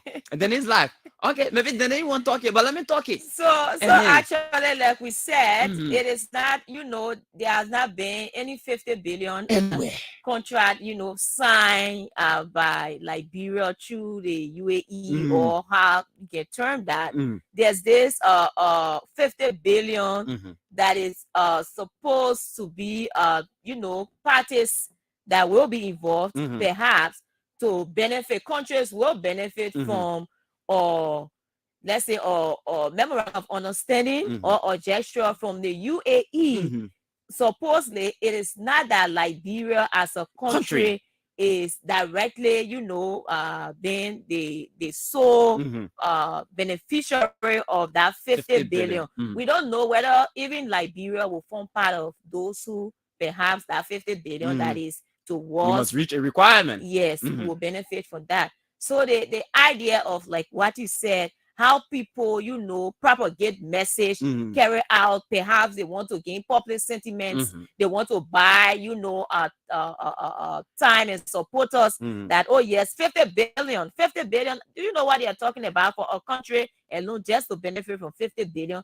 That alone should raise concern and access. So what exactly, even if a 50 billion a country will benefit, what exactly are we going to gain? What are we getting? Or what are we giving what out? we give out? Yes. What we give out? You are just concerned about the money, 50 billion, and perhaps people just, extract your resources and give more than that. But the fact of the matter is that Liberia is not benefiting from any 50 billion. There's no 50 billion that Liberia has signed agreement for to benefit from. So that's something that should be made clear. Okay. So that whole 50 billion story, that the 50 billion been spoken about, and there is not much of relationship between the 50 million and a memorandum of understanding that was signed between the Liberian government and Blue Carbon. That's the first thing. Now, and what could potentially happen, and that has nothing to do with Liberia, is that Blue Carbon may even want to go and do a proposal to see whether they can get some of their money and can invest in Liberia. That's what they can do. It has nothing to do with Liberia. What the 50 billion is about is that the UAE get plenty of money. They say, okay, the war is battling against this whole thing about climate change and what have you. We as a country will make available $50 billion, right? And it will come through different means to countries that are battling this whole climate change thing. Yeah. But it is not coming on a silver platter. There are key requirements a country must meet in order to benefit from this 50 billion. Has Liberia met those requirements? Of course not. We've not even begun the conversation. So it brings us to this point that if, as it is right now, when the government does not manage its information dissemination arms, the country or the government is brought under pressure. Yeah. And there are unnecessary condemnations that the government come under as a result of miscommunication. The coordination of information within the government of Liberia must be further enhanced. I believe there's miscommunication. It almost like People not speaking to one another, but they're working in the same organization. And as a result of that, you are not able to contact the other person to get the full information from them before coming out. In the first place, it is not your responsibility to speak on those matters. It is not your responsibility. So because it is not your responsibility, you do not have sufficient information to give out to the public. Yeah. And because you don't have sufficient information, what you put out, you're not getting information, but you let plenty talking. So you tend to put out wrong information. Exactly. And that is what is bothering this government. Some of the undue criticisms that this government, and when I say undue, because they are unwarranted, but it is made available as a result of somebody loud talking. Somebody who ain't got no reason to talk about something, they just talk. Everybody wants to show themselves. Everybody wants to be seen as the person who giving information on behalf of government. But we have the Ministry of Information. Exactly. We have the different line ministries and agencies. We have the heads. Yeah. We have those and they have communication arm. Communication arm. Yeah. So you abandon all of those structures that are available to you, but you decide to use your office as a medium of communication without even authenticating the information or those who are related to providing the information. And it has sunk the government. It has brought the government to public ridicule.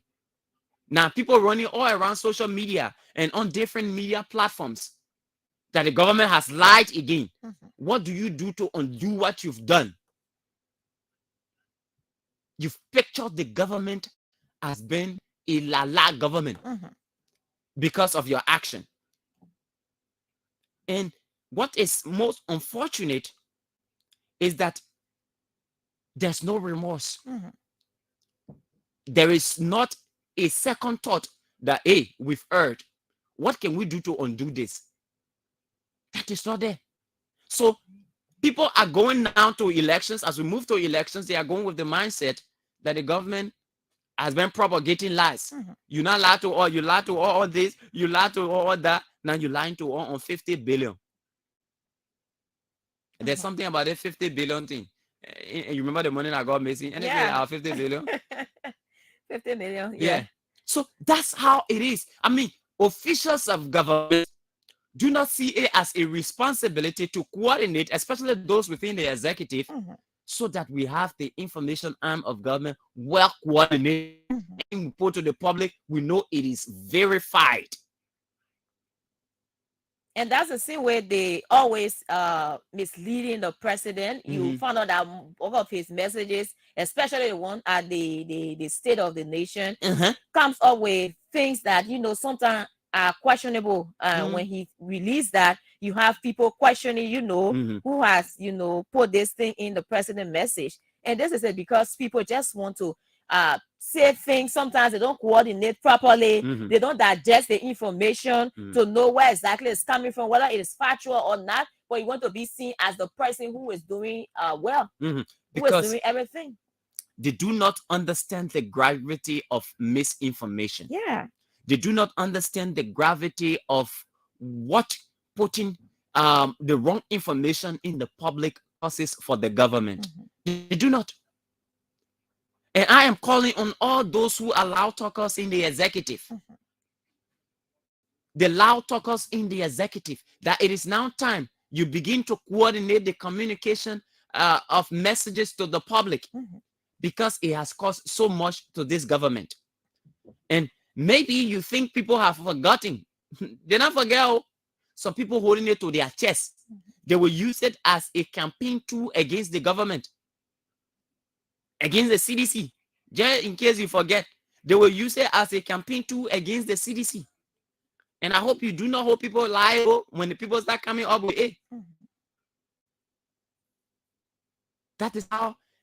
This is how some people in the government, they are internally crippling the government, but they do not understand. No. You shooting your own boat, and you will sink that boat, shooting yourself in the leg before you realize that the boat has sunk. And it is a caveat to you. I am avoiding calling names right now, because I am aware that those people know themselves. Coordinate the information that's coming from government properly. At one point, Labrador was doing what in Coastal Highway. At one point, what thing what coming again? They say what bridge, some kind of bridge somewhere. Yeah. At one point, it was was the airline. The airline, Lone Star Air. Yeah. You deceiving our president along these Ibomaf, routes. Ibomaf, Airton, and Ibomaf. So there are a litany of things that we name that we consider as deception to the people on the part of officials of government. The Because overhead bridges we are yet to see. overhead bridges. We see it. They say China, the Chinese government was starting it. Yeah. We are almost into elections. Now, these are basic pieces of information you keep to your chest till you see the realization of these projects. We are yet to see one shovel in the hole for that overhead bridge to the ministerial complex and to the boulevard. And interestingly, I just saw Kalando. He opened his place now because it was something that when the overhead bridge was then constructed there, that area that Kalando has, Kalando Plaza or something, would have been removed from that area. But now the mayor has officially opened the place. That shows that nothing is going to happen over there, So it is important that these things start the thing, let people see it coming up before you start to blow your horn and all of that. And at the end of the day, you make yourself to look bad in the eyes of the people. Social media has made it even easier for people to easily see a real what the government says. Yeah. So see, there's help there and there's a negative there. If you do good, you put it on social media, it spreads all over. The ongoing RIA road construction is all over social media. The progress that has been made is all over social media. Good job. But again, when you put out information that's not correct, the same social media will spread it. Yeah. And the bad thing about it is the bad one that you put there, that it will spread more than the good one. How many persons timeline have you seen the ongoing RIA road construction? Not so many people. But go there and go see about the 50 billion thing. It's all over. So it is a slap in the face of the government that people are not able to adequately communicate the message of the government to the people and giving half-baked information. And when those things do not come through, it makes it appear like the government has lied to the people. Sure. And look, the government lie. Nothing you will say about it. Because public positions are positions of trust. So when information comes from them, they're not true. That what in Dennise, that lie, that complete lie.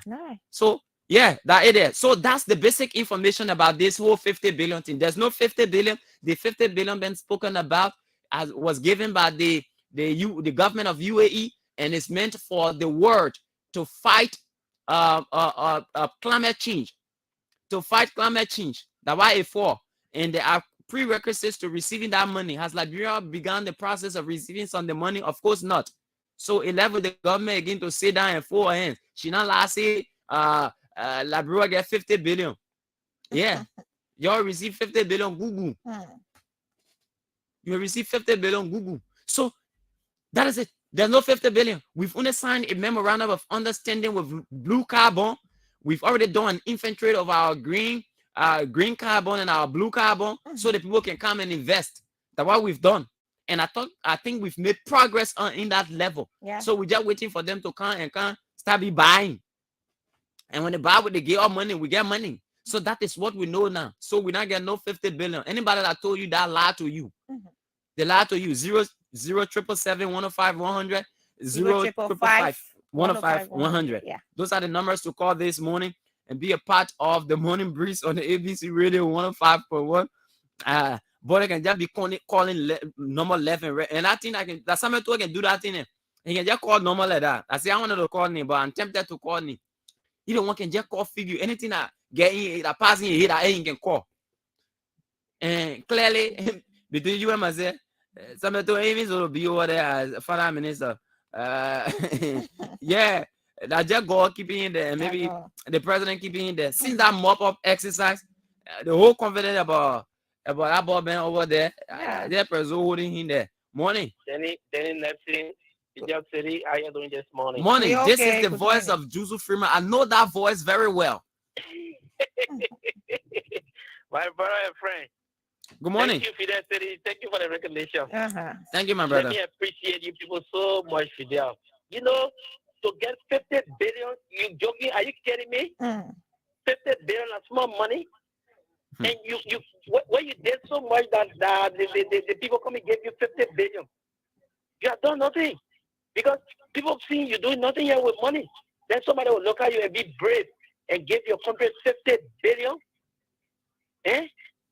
Then the people start joking around here. So any figure you will just call so the Liberian people will say, yeah, the government is doing well. The government is going advocate. They're going to bring something. But all of the things when you advocate for from France or America or Qatar or all the places, where are these things? Where is Igbo man? Where is Ito finance? Eh? What all of these deals that when you advocate for all of the money that you brought 50 million from how you call Morocco? What all of these things? What are we doing with this money? So you just go when you go out, you can't. You use the taxpayer money free. You come out, then you bring rhetoric to them. Rhetoric. You reach Chicanare. We need to call money need feed you. You want to call like people say, yeah. People who they call job, they don't understand. They will come take to the social media. The man go, he brought something. You say the man went, he spent for the 8 day. He want to do anything. He bring this. He bring. Why we can't see this scholarship? The 50 scholarship was sort of in the country from Qatar government, Moroccan government. Where are these scholarship? I know. I know, Jesus. Serious issue. You think we don't love Joshua? We love Joshua. We use money. We do all of this to compete for him. We elect him. But we look at it on the contrary. We can continue to support him because we continue this thing in this country. Fidel, this country will be a dream killer.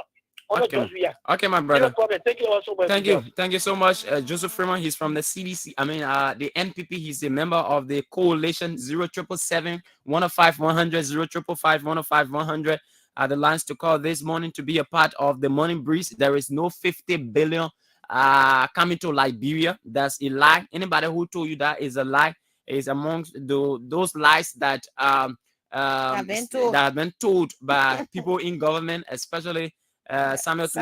Yeah, that is on the line in there. Let's go back to the phone lines. Good morning. Yeah, good morning. How are you? Good. Yeah, by introduction, my name is Frank Jowley Lewis. I'm called for district number 2 this morning. Let's hear you. I want to ask you guys in the studio that you're against or you're in favor. In favor of wedding? I asked you because you said that Samuel Tue, Georgia is giving Samuel Tue at the finance ministry. Are you a financial expert or you are a journalist? What's your point, my brother? The point I raised here, when you ask me in a peaceful manner, because we are not fighting. So we are journalists, and it's our duty to tell you what we are telling you.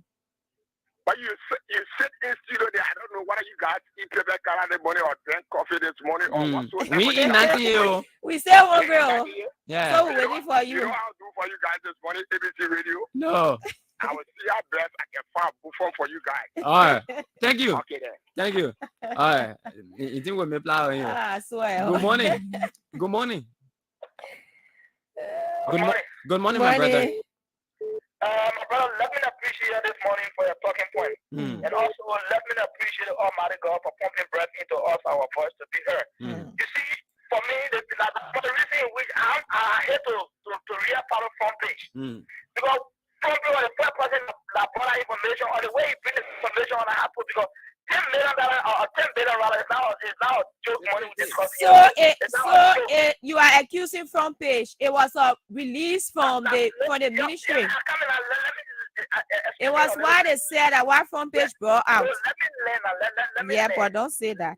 Yeah, let me get there, please. About front page, the same front page that brought us that 16 billion in our country, everybody's okay. When we take it all, it was false. Now, the same front page brought us last, or I got $10 billion people took it in, but then the payment I get a problem.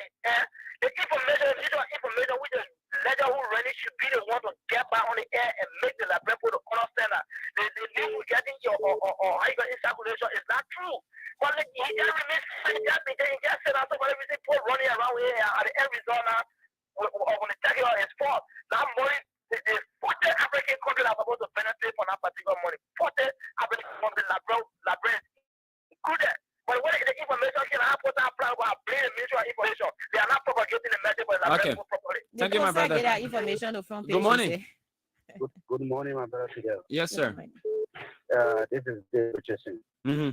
I call you from Peaceville this morning. Welcome, Thank you for your talking point. You're your co-host. Today is a bright day. We tell God thank you for life. You see, this country, it is because of the people who are very deceptive that got this country where it is today. The communication arm of the government is fake. I'm sorry to use this word. The communication arm of this government is fake. They believe in boasting. They believe that the people of this country, the majority are ignorant and they do not do research. Unlike some of us who will hear the news and will go into various websites of governments who we claim, or this government claim that they have given the money communication to, arm after propaganda to be responding to you cannot be a ruling establishment and then you are behaving like you are in the opposition. All of this information from the inception of this government from 2018 up to the present. Majority of the information left about Iboma, Eton Lu, and I don't know how many thousand teachers from Nigeria and the Lone Star Airways and all of this fake news where you do not have any plans for them, but then you just want to impress the people. This is wrong. We are running a country. You are running a country. You're not running a community organ. Even if you are running a community organ, you don't behave this way. It is wrong. You spend all of your years going to school to be educated, just to come at the final analysis when you have the opportunity to display what you have learned, and you cannot do it properly. It's so sad for our country. Thank you. Thank you very much. And this is as a result of politics entering everything in our country. Yeah. Good morning. There are a lot of good things going on for the can I say good morning. Good morning. Good morning to colleague. My name is Kamaka. I call from Johnson Street. Yeah, my brother. Yeah, honestly, man, tradition, they always displaying that, I just want to appreciate you for saying you take the money on the issue. We ain't talking about sedition, display ignorance. We're talking about the 50 billion. There's a guy calling the share starter, No. We ain't got a problem with that, man. I mean, his time. He made a point. Just make a point, bro. Yeah, no, Minister told us a lot of that black fellow like, I think that the government, the information, the way they present information all the time, this is the problem I was having here. Even the information, the way the government went with the information, that's why everybody have problem with it. To be honest with you, I remember. You not even met the criteria of getting some part of that 50 billion that is supposed to be shared. Then you just don't figure. Hey, all right, thank you very much, my brother. So Philip Dika, good morning, Dennise. I'm watching from New York. Okay, I read that. Mary Mobalu says we are listened to. All right. In some instances, and Hezekiah M. Goki said I'm following up you guys. So share the video and make sure you share it with friends to follow as well. Good morning. Yeah, good morning. I'm calling from District 16. This is Mr. Brown. Mr. Brown, welcome to the program. Yeah, my brother, I would like to say thank you, guys. Thank you for your hard work and your good information that you return to the public. Yeah, you see, but some people don't understand. This country is for our children and for us.